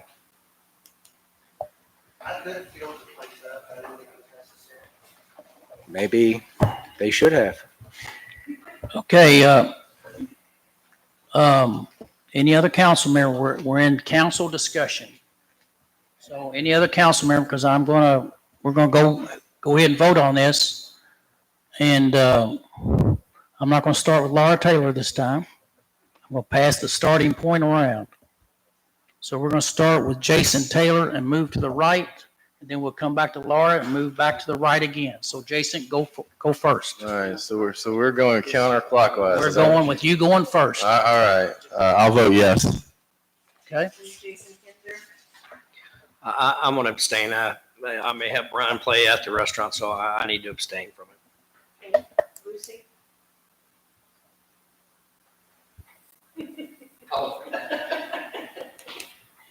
I am so on the fence on this one. I'm going to say no. No. Natasha, No. Yes. Trey, No. Kenneth, No. Joe, No. I know, 2 yes and 1 abstain. The motion fails. Five no, 2 yes. 2 yes, and 1 abstention. Okay, let's move on. Municipal order number 15, municipal order number 2, series 2025. Katie Bechtold is coming up again. And it's amending the personnel policy and setting procurement standards for FTA grants. Katie, would you please explain this municipal order to the city council so we can get hopefully approval tonight? Sure. So last council meeting, I talked about the grant application that I had been working on for a couple months to get funding for the open public bus. In the past, we have been a subrecipient of TARC, where we routinely received between $35,000 and $37,000 a year for operation expenses, and we would get about $12,000 a year for capital, so just shy of about $50,000 a year. We are now working under the FTA, and hence why we had to now go ahead and apply for funding through the FTA. When we did the budget this year, we really didn't know if we were going to be approved for anything. So I think Cindy went into the budget with thinking that we weren't going to have any funding from the FTA to just be safe. After I submitted my application, it came back that we needed to have 2 separate policies added into our personnel policy. I want to clarify, we're not changing our personnel policy on these 2 items. We're adding it to like the appendix to qualify for the grant and only be pertainable to transit operators and drivers and so forth. So the first policy is the drug and alcohol policy. Obviously, we have a drug and alcohol policy in our handbook. It's a 0 tolerance policy. This policy is somewhat similar, other than we are now making the dispatchers, FTA considers dispatchers for transit safety sensitive employees, and they now need to be on the random drug screen pull list, where with our city 0 tolerance, we are not considered safety sensitive employees. So in order to comply and be eligible for the grant, we had to put this alcohol policy into place and have it approved through municipal order. Pretty much a lot of it is the same as our policy is. There's just certain things. We have to add additional language to be in compliance at a federal level to qualify for grant funding through the FTA. That's pertaining to the drug and alcohol policy. The second part is the procurement. And Wait a minute. Katie, Yes. you're flying through this. Sorry. But for those of us that are dummies like me, can you kind of break down the basic gist of what we're doing here? What's the, you know what I mean? Well, we have 2. Break it down to layman. All right, we're changing this, so you're going to do that instead of this. So we're not changing our personnel policy at all. We're not changing Okay. our drug and alcohol policy for city employees. We're not changing our procurement policy. Those are all staying the same for the city. Okay. But in order to be in compliance with the grant application and to get approved funding, there are things that are in our current drug and alcohol policy that are not in compliance with the FTA. Okay. And one of those is having dispatchers on the safety sensitive employee list, which would be the people who run the phones. Okay. In our policy from the city, we are not considered safety sensitive employees, but FTA says we are. So Okay. if we want to qualify for the grant, we have to put our dispatchers on the random drug screen quarterly Got it. poll. Makes So- sense. And we have done that. This is just a policy kind of initiating that. It would be like an and Beach, tell me if I'm wrong, it would go into our handbook as like an added in the appendix, but it's not changing any of the city policies. Correct. So we need a motion to approve? Not yet. There's two items. There's Oh, this, okay. yes. The next one is the procurement policy. This was a little bit more complicated. However, the procurement policy that the FTA is recommending specifically incorporates by reference to two federal regulations, which basically restates what we already do, what we already have in effect. And Beach, is that correctly saying that? Because Beach worked very closely with me, getting the procurement ordinance or in place for tonight, or municipal order. We actually sent it, I think Beach sent it to our FTA representative who will approve the grant. And he wrote back and he said, what Beach has come up with is in compliance with the FTA grant application. Again, it's just kind of restating what we already do. Is there anything, Beach, you wanted to add to that? Do you want to add anything? No, Jason, basically, it's the same procurement policy we already have, except it adds specifically references to CFR 200-319 and FTA Circular 4220.1G. Tightens it up a little bit, basically. Yeah, tighten it up. So you can't go willy-nilly buying crap. You got to be a little bit more strict. I got it. Motion to approve. They just said we have, That's what I wanted. Motion to approve. Our policy follows state law. They just want to make sure we follow federal law. Correct. I like it. Okay, hold on a second. Katie, are you finished? Have you said enough? I have something else I want to say. Okay. I think you're going to want to hear this. All right. Okay. So there was a deadline for the application to go in. And in order for me to apply for the application, we had to send what we called a proof of what we are presenting to you tonight. I have received results back from our grant application. And I'm happy to announce, I haven't even told the mayor this yet. I wanted to announce it tonight. Yes, you have. Pending if you all approve. You've already told me. I did? Are you sure about that? Huh? I don't remember telling you. Okay, act surprised, Mayor, act surprised. Act surprised. I remember it's in the excess of 100,000. So Yes. I don't know how much excess it was, but. it's We more actually than- maxed out our federal grant money for transit at $101,870, over double, yeah. That's pending that you approve the two documents that I gave you for the municipal order. So I would like to thank a few people who had a big part in this. Lisa Long had a big part in helping a lot of the details with the Census Bureau. Cindy Albano was a second eyes for me on many documents. A lot of it was foreign to me. And Beach, who helped construe the municipal orders tonight and a lot of the legal dharma that I don't really understand. So between the four of us, we worked very hard on this, and I'm very proud that we got the max amount, over double what we've gotten ever since we've taken over the bus from TARC. We doubled that and more. Nice work. Thank you. Nice work. Okay, we haven't got a motion yet to adopt this municipal order, but I think Jason's wanting to make the motion to do that. So go ahead, Jason. Well, I wanted to talk some more about motion to approve. I'll second. I knew that was coming. Made by Jason. Who seconded that? I'll second. Trey Kamer. All right, no further discussion. All those in favor of the motion, let me know by saying aye. Aye. Opposed. Okay, thank you very much, Thank Katie, you, everyone. Lisa, Beach, and. Mayor, can we take a restroom break? Yes, we take about 10 minutes. Thank you. Okay, thank you.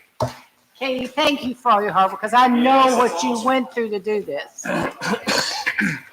I think I was on the agenda to speak my report, but I think, Latasha, this was my report, right? No, I want to stay here for a little. I just wanted Thank to. you. That's it. We can't have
Okay, thank you all for coming back.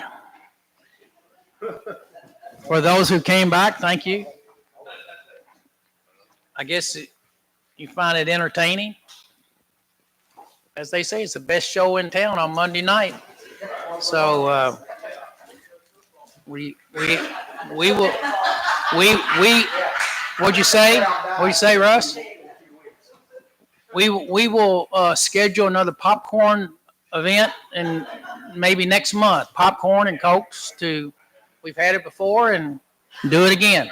Okay, let's keep moving. See, we got through our municipal order number 15. So now we're director's report, and Katie said she's not here. She's here, but she's already given her report during her previous conversation with the council. She's our city bus director. So next person up to speak tonight as a director, we've chosen tonight for Steve Mahoney, our parks director, to come forward. Welcome, Steve. Well, hello, folks. I'll second the motion since I got a raise earlier, or a promotion as communications director. There's a motion for I It second doesn't it. have anything to do with money. Well, shoot. All right. So anyway, day 24 on the job, very appreciative. Just a little bit, 2 minutes and 20 seconds. I'm rolling. So here we go. Just a little bit of stuff we're working on. Kind of threw together some kiddos for the parades through town, and that was literally at the last minute. Appreciate Heather helping out driving the second truck. A lot of LaGrange Elementary, a couple of other random kids we found through in the bed of the trucks. Drove around. It's a good time through the city. One thing I've started day number one on the job is get our businesses verified. I'm sorry, our properties verified on Google. So there's 16 different locations on Google that I physically touch in some way or another. And here's just a screenshot that I have worked to verify. Some of them I'm 69%. It's a whole ordeal that you have to video chat someone, etc. The reason that's important, one, that way our locations show up on the maps when people type in parks. That way you can find them. Currently, I'm disputing the Glen because someone has claimed ownership of that. And when someone puts something on there about, hey, it's dark in there, somebody has been replying, hey, beep, beep, beep, carry a flashlight. So it's important that we gain ownership of these places. And I'm 69% of the way there with our places. So that way it will show up on Google Maps and all that jazz. One of the other things we've been working on is streamline our social media approach. So the city and the Parks Rec all have uniform channels with handles across the way that you can see there. Of course, we have our new Parks logo that we've been working on. And I kind of said it's the train tracks going through the cities with everything, through the city with everything we have to offer. So that is our social media handles across all those platforms. This did not update. I apologize. So this slide did not update, but last week the guys and I met with three citizens out at Wilbourn that have an interest in the fishing environment. And I'm getting with the Department of Wildlife to understand more about fishing. I was bit by a fish when I was a kid, so I'm scared of fishing. And I just need to get a better understanding of how we can service our ponds. So appreciate the folks that met with us out there at Wilbourn. And as we roll into the weeks here, we're putting a game plan on how to clean up those areas. I'd like to thank Corey at Public Works, because Corey and myself with the Parks Department, gosh, Corey, I think it was 48 hours we flew through there and yanked out all the concrete old markers at Eagle Creek. And then they set the concrete, and then we followed behind and planted the signs. We have more signage to go down the road, but at least last Friday, all of the holes had nice signage out there. So Trey's been working behind the scenes to get our proper sign locations and stuff with everything else that we have. And then last from the parks, this was from the brainchild of Latasha Booker Bishop, asked about what could we do as far as offering something to the community for haircuts. I did not even know she owned a beauty salon. So I was like, yeah, let's do it. And then she was talking about cutting hair. And I'm like, well, that's kind of wild. You're just going to show up and cut people's hair. But then I realized she owns a beauty salon. So she's really working behind the scenes, putting together some vendors, some sponsors, and all that jazz. And that is this Sunday from 10 to 1. We ask the folks that are coming to that. DeHaven uses this lot. I guess it's their lot. So we're going to park on the street. I'll have someone out there help directing and all that jazz. So I'm sure Latasha will speak more about this later, about all that she has brought into this. So that's it from the Parks Department. Thank you, guys. Thank you, Steve, for that report. Wait a second. How are we doing in improving the area of the Glen Park, which a lot of people don't know hardly exists? How are we trying to upgrade that park and make people feel comfortable in there and like we're giving it attention? Yeah, I wish that slide would update it. I guess I just didn't refresh down here, but we have installed 2 benches and all of our, well, I'm saying all of our paths because we spent last Thursday, I think it was in there, all of our paths, you can get our mower, it's 2 mowers wide. So pretty much all of them we're clearing out. We have a piece of machinery to kind of go along the side that we've invested in and to clear it up. And, you know, we have a lot of work to do, but I think we're fully staffed now. There's a gentleman named Dual Schutte. He's been here about a week before me. And then we just hired someone fresh out of high school, Claymore Miguel, local boy. And then we still have our summertime help for the next week and a half. So we're definitely going to take advantage of the 4 of us and get in there and get that place cleaned up. But it's a slow progress. Once we all educate ourselves about what is appropriate around the ponds, you know, I hear that some fish like the shade for such vegetation, some don't. I just don't know. So we don't want it to be too haphazard, but I think we have a good start on it. Okay, anyone have any questions or further comments for Steve at this moment? I would like to commend you. I think you're doing a great job with the parks and just communicating with the kids. That's important. But I think you're doing a fantastic job, Steve, and thank you. We're just. And if you need any help, I'm always willing to help. Well, we're doing haircuts this Sunday. I'm willing to cut hairs. Be there after church. If Tasha, you need somebody to cut hair, I'm your man. No, Kenneth cut my hair one time and he did a pretty good job, I we think. got a job for you. Okay, I've got one remaining challenge on Sunday. If any council member, woman or man, will show up and get their total head shaved to baldness, I will give to the effort $25 per person. So, just for the council. I'm not going public because I'm afraid I'll have to spend too much money. But this is just for the council. I nominate Jason Kinzer. I nominate Beach Craig Mile. Any council member. But anyway, all right. Thank you, Steve, very much for your leadership. Okay, let's move to 17, standing committee reports. First to speak tonight would be our Parks Committee Chair, Trey Kamer. Thank you. I'd just like to echo what's already been said. Thanks to Corey and Public Works for taking care of getting rid of the monuments and bringing dirt and concrete and all that stuff. And then Steve and his crew behind the wall here for working to get the everything put together and then put it there before the event on Friday. And then also this weekend is the member guests big event out there for Eagle Creek as well. So there's a lot of activity out there and I appreciate everybody's work on that.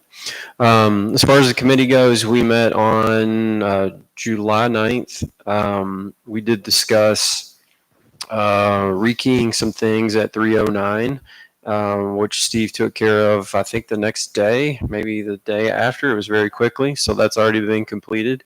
We did talk about pest control in established buildings and buildings that currently don't have some pest control, just getting them all on the same page and working that out on all city properties. We did have some information. My notes are a little bit fuzzy here, but with Clark Dietz, a review of Wilburn Park and the dam area. I don't know. I'm not totally following my notes on that, but we did discuss the Wilburn Park dam, and then we talked about the skate park area. We did have a dedication last year, but we just haven't put the signage up. We talked about some options there. And last thing we talked about, so we do have lots of signs posted all over our parks. We did talk about a general review of all signage, just to make sure that they are saying the same things across the board and there's a consistent message. And I think we'll cover that in a little bit more detail at our next committee meeting. So that's what I had for notes. I don't know if committee members, if you have anything you want to add, or not. Anyone further? Hold it down, Joe. There you go. Does the city not have a pest control? We do. They do a pest control for the city anymore? So we do, but some of our properties don't have pest control, and then some of our properties have used a different pest control. So we're just trying to make it streamlined across the board on all buildings, if possible. But to answer your question, yes, we do have some buildings have pest control.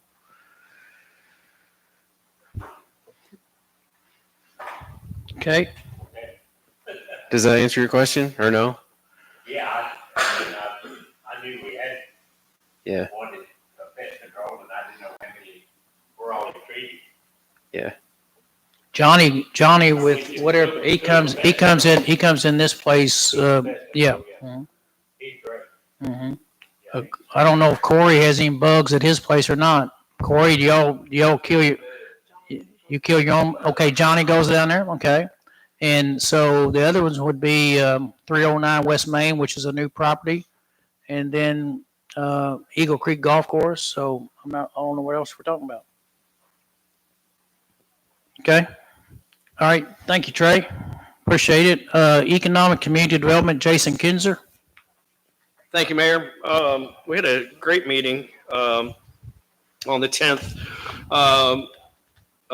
As far as in attendance, Mayor was there, myself, Kenneth, and Trey, and former County Judge Executive Mary Ellen Kinzer was there as well, who I happen to know. I want everybody's going to pick up on that. We had Rebecca Hartzell with the Kentucky Grant Program. She's with the Babbage Foundation. Rebecca Hartzell, PhD, came out and we asked her to come out and kind of talk to us about. There are federal funds that are available. However, with the federal funds, they want some skin in the game from a local perspective. They're not just going to give you money if you don't have any of your local funds. So Kentucky realized this was a challenge, so they set aside money through the grant program, about $200 million that the state of Kentucky set aside for the local match for these funds. So you still got to put in a little bit, but it's more like, I think for Oldham County, I think we looked at it and it was 5% that we would have to put in order to get the match from the grant foundation and then also from the federal funds. So with that being said, a couple of the projects that we are looking at, we're looking at a parking garage project for LaGrange. We're trying to find a spot for that. We want to make sure that it's architecturally appealing. We kind of looked at, I don't know if any of you have ever been to South Beach in Miami, but they have their parking garages like world famous for being just beautiful from all angles. So anyway, we're kind of looking at that as far as getting federal funds and things for that, looking at spots for it.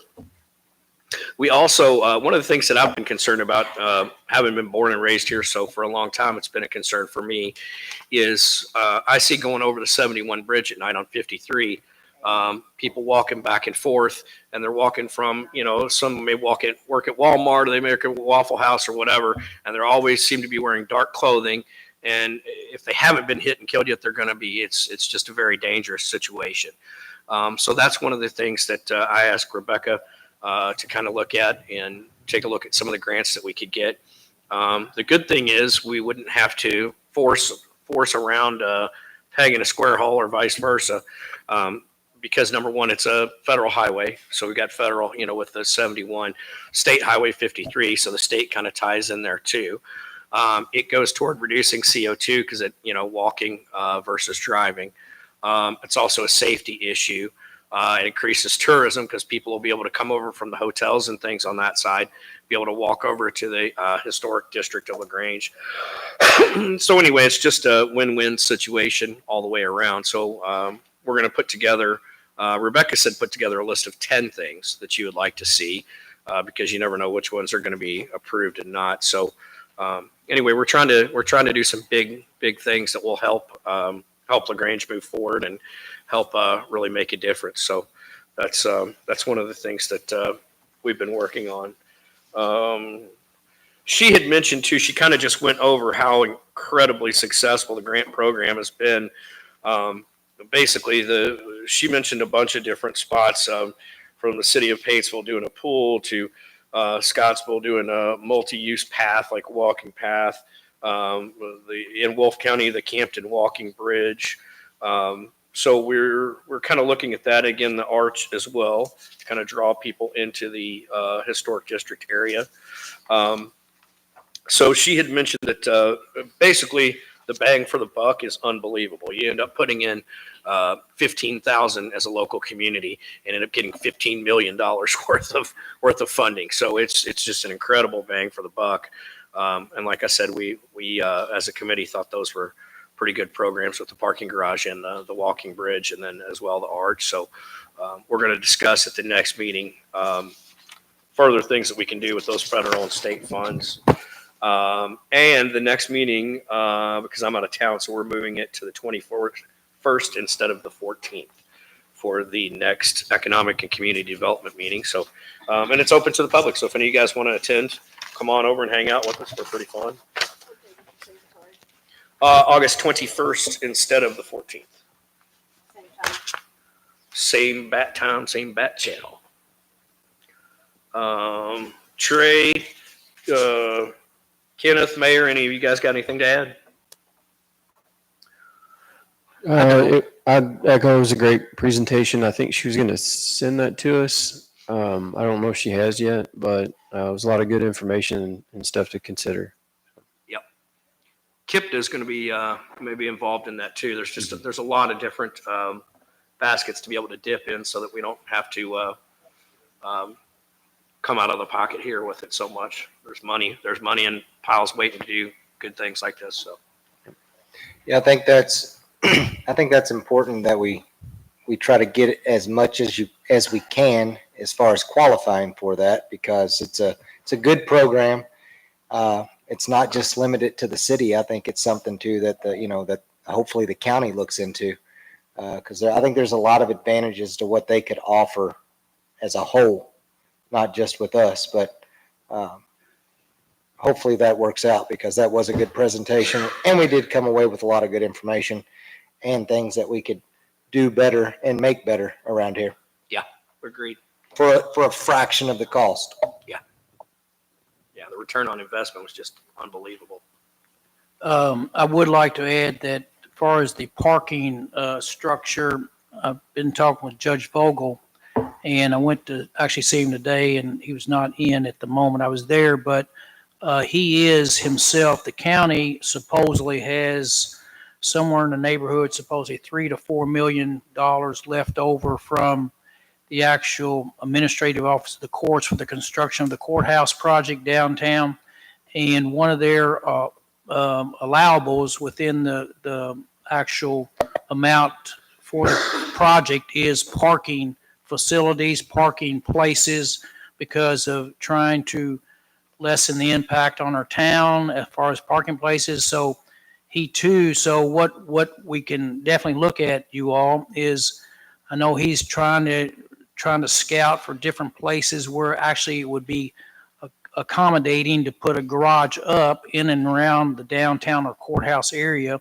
So we will have probably a discussion with the county on this to see perhaps if we were to be able to maybe put up their money along with what we could get through the grant and whatever, maybe we get something of quality done here. So I want to make sure that the city and the county and the public knows that this might be a joint effort between the city and the county on that particular item, Jason Kinzer.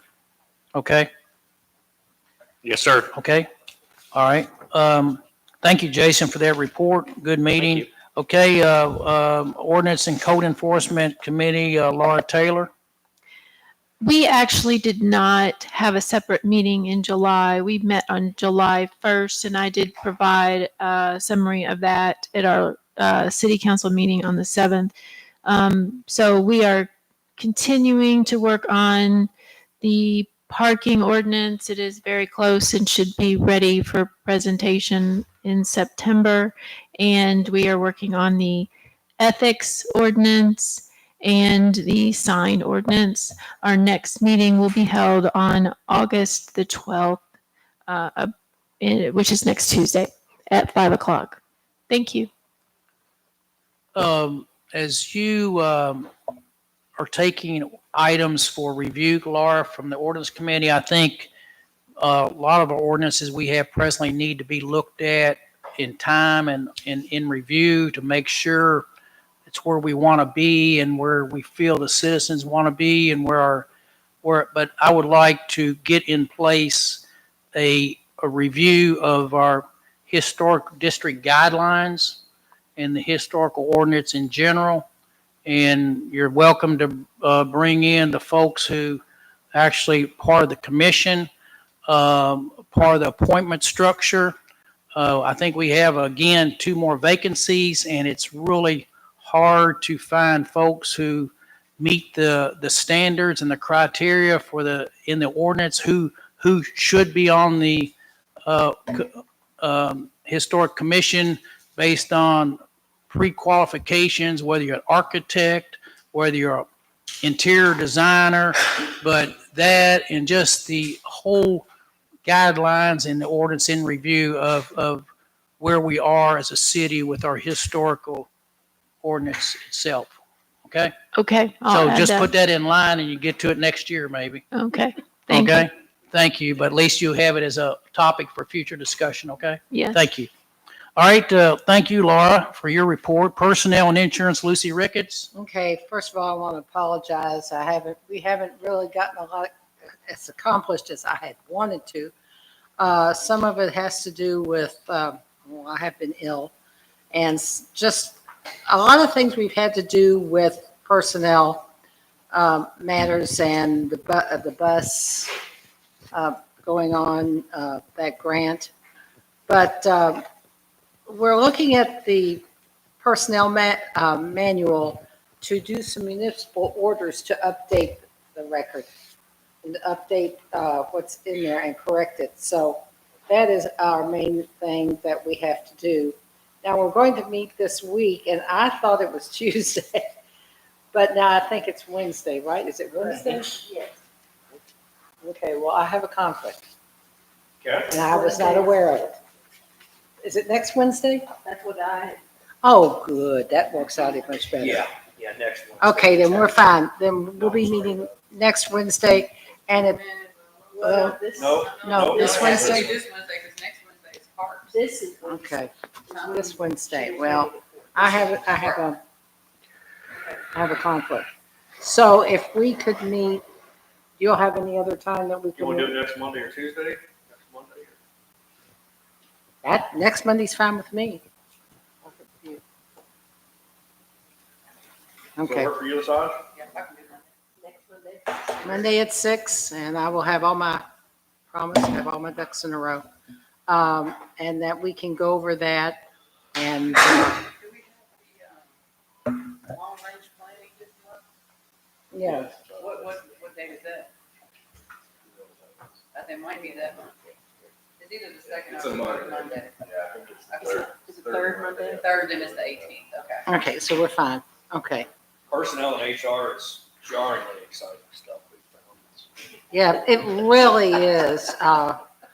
But, you know, there's details that we do, and then pretty sure we'll be coming up with insurance. And, you know, that one is definitely one I definitely want to see that is as fair and as equitable for the employees as we possibly can. So, and that's Okay. 6 o'clock next. Okay, Lucy, thank you so much. And we'll be anticipating the next meeting.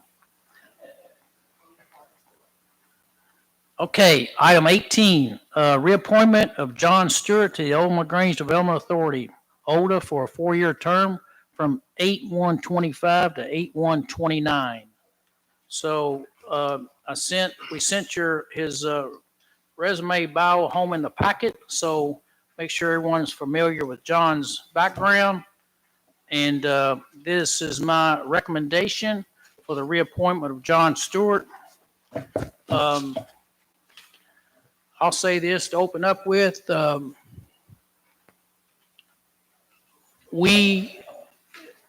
I recommend a lot of folks to different boards and commissions in this city.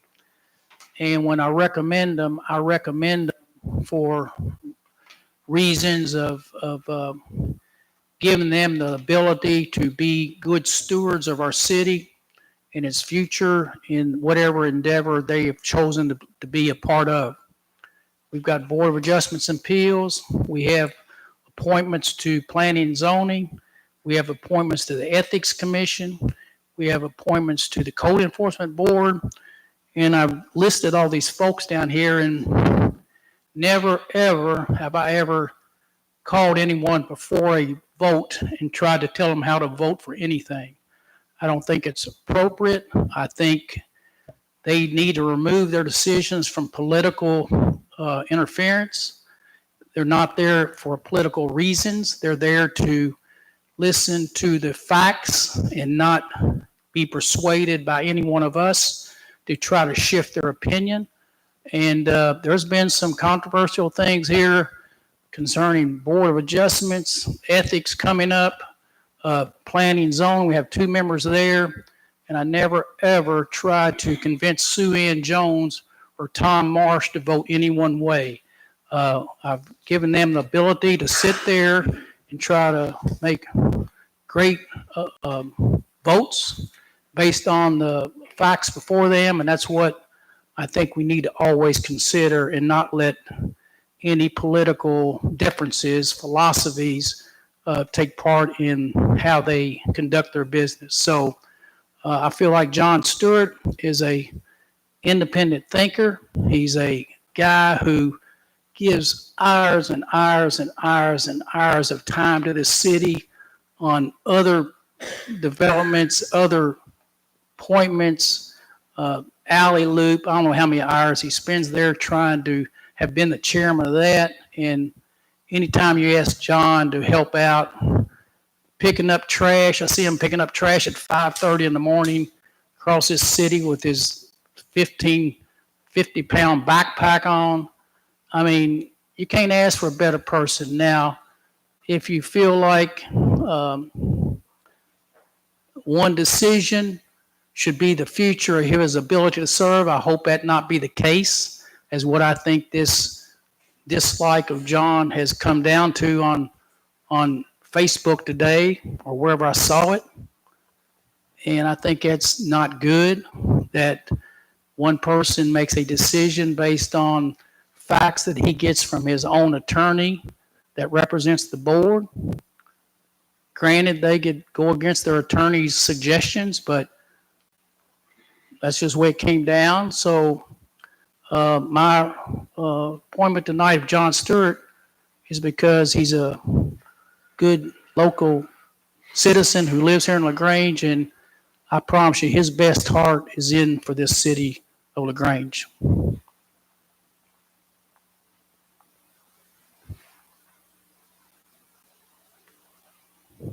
Who would like to make the motion to approve John Stewart? I make a motion to approve John Stewart. I'll second it. Okay, we have a motion, a second. We're open for discussion. Mayor, since you referenced probably what I had noted earlier today, I did want to just make a quick comment. And my thoughts are elected officials are held accountable by voters, but members of boards aren't really held accountable by voters. They're held accountable by the legislative body that approved their appointments. And, when it comes time for them to be reappointed. And, my concern is we had a situation and obviously an issue that's been very contentious, certainly. But a motion was made in an Oldham meeting by one of our council members, Mr. Kamer, to approve a moratorium. Mr. Kamer couldn't get a second on that motion. And I feel like that should have been had, at least have a vote. No second equals no vote. No vote equals no chance of any passage whatsoever. So that was disappointing. Obviously, a lot of people make disappointing decisions. I understand that. John's a great guy. He's been valuable to this community, and my position, I'm not going to support the reappointment, but my position is not personal whatsoever. I think he's a good person. I will point out that if any of the other people who failed to second that motion were before us tonight for reappointment, I would vote against them as well. Thank you. Okay, any further discussion? On the reappointment? Mayor, I've actually had, as a quasi-government employee with tourism, contracted with John, so I'm going to abstain from the vote. Okay, Thank you. all right. Any further discussion? Yeah, so our last regular scheduled, old board meeting, so there's, more public there than there has been in the past, which was great. And there was a lot of discussion and, with our lawyer, I guess I've read a little bit on Facebook as well, that, if you don't agree with your lawyer, then you're making a bad decision, which I felt like that was directed at me, which I don't, that is what it is. Everybody's allowed to have their own opinion, but I did make a second try at a moratorium to match the county and the city. It also died for lack of a second. I understand the other board members' positions.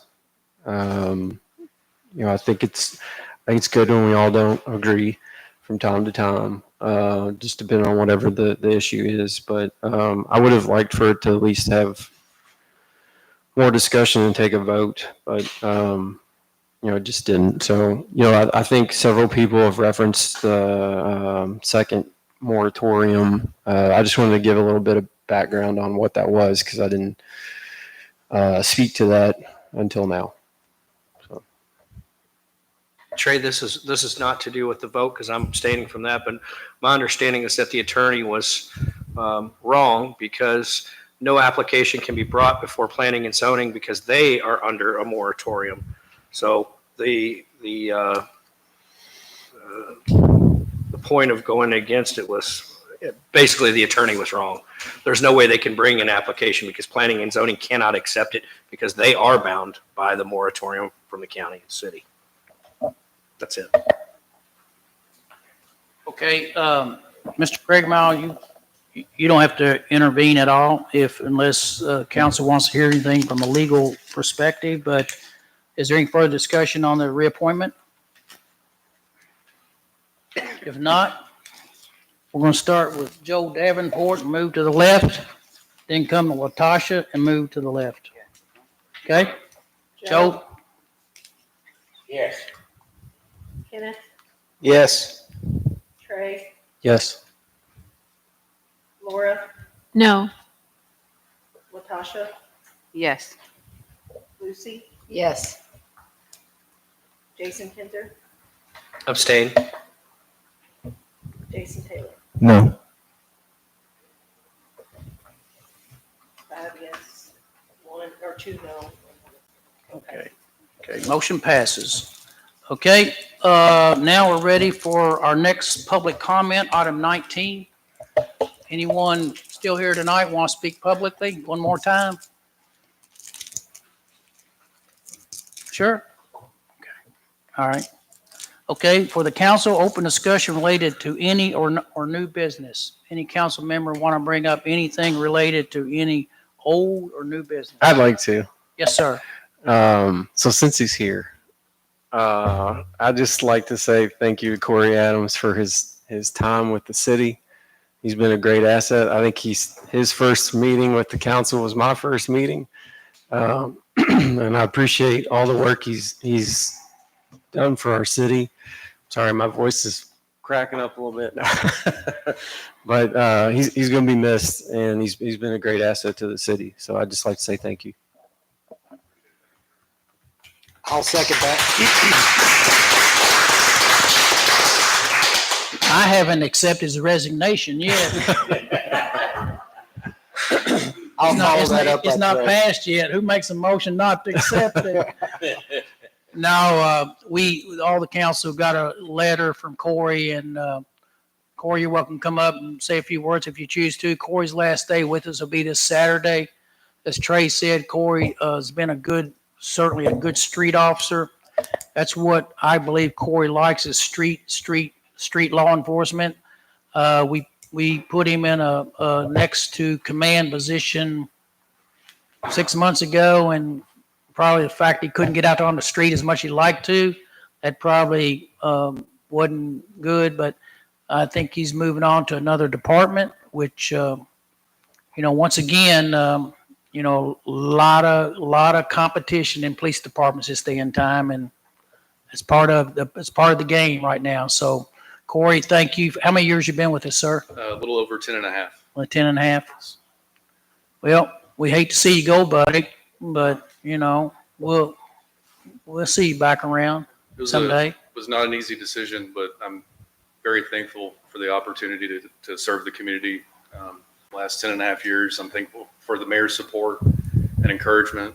I'm thankful for Chief Collette's encouragement and support, and thankful for former mayor at the time, Davenport, and former Chief Frank Conway for allowing me to start at LaGrange to continue my law enforcement career. But thanks to everyone. I really appreciate it.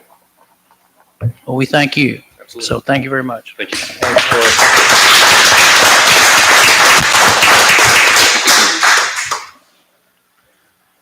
Okay, any other open discussion, any council member concerning old or new business that you'd like to bring up? One thing, Mayor, I had the opportunity to participate in this Oldham County safety panel on Saturday with a lot of great people, law enforcement, safety people, including Sergeant Mark Hoskins here with our LaGrange Police Department, and he was talking to me about ride-along possibilities for council members. I know we've had this discussion before, but I wanted to give everybody a reminder. I think I might do that at some point soon, and if anybody wants to ride along, he welcomed everybody here on the city council, and so just wanted to pass that along to everybody. Kenneth wanted to know if he could get a taser And chase you. Okay, well, that sounds good. If anyone would like to do that, please contact Chief Mark Hoskins or someone to make sure you're going to ride along okay. So that's all I'm going to say. Anything else from anyone else? Yes, I Yes, wanted ma'am. to talk about our back to school haircut event we are having on Sunday. Let's see, I do own a salon and I partnered with Tiffany Salon. We did this event 10 years ago, and they approached me on Oldham County Day when we were handing out snow cones and was like, let's do it again. I said, let's do it. And it gained a lot of traction. So we partnered with the new salon that opened in LaGrange, Therapy Hair Salon, and they're going to come out and join us. So it'll be 9 of us cutting hair, free hot dogs. We have lots of raffles from our business sponsor, Dr. P's, 119, and Backup Plumbing, along with the salons. So it'll be a good event, even to come out and just enter into free raffles, get your hair cut, and come see. There will be council members there to meet and greet the community. Okay, that sounds good, Latasha. Latasha, I was going to ask, should we make a sign? I mean, would it help, like, if we stood up at the four-way, to promote that as well? You can do whatever you want to do to promote it, to bring them in. Let them know that we down this That's way. right. I was just asking any way that we can, get more people here. I plan on trying We to can dress you up. pack Tina, the put you gym in so you're working till about 7. Corey and I are going to stand up front and say, look, they cut our hair once and look what happened. Is this for every kid in the county, or just the ones that go to No LaGrange one will be Elementary? turned away. Any child in need Oh. the need will be met. Okay. All right, that sounds like a winner. So thank you, Latasha, for organizing, taking care of that. Anything else from anyone? Our next meeting. I'll send out an email, but the budget committee will be changed. Trays will be available. The budget committee will meet the 14th. Okay. At what, 5? Still 5? At 5? No, the parks committee, I guess, if they can meet, they'll meet at 5, and the budget committee will meet at 6. Wait, so we changing the parks meeting? Our next meeting will be on Tuesday, September the 2nd. It won't be on Monday, the 1st, because that's Labor Day. So we'll be meeting a day later, everyone. So if there's nothing else to be talked about tonight, I'll entertain a motion for adjournment. Make the motion. Motion made by Kenneth, second by Latasha. All those in favor of the motion, let me know by saying aye. All right. Anyone opposed? Thank you all.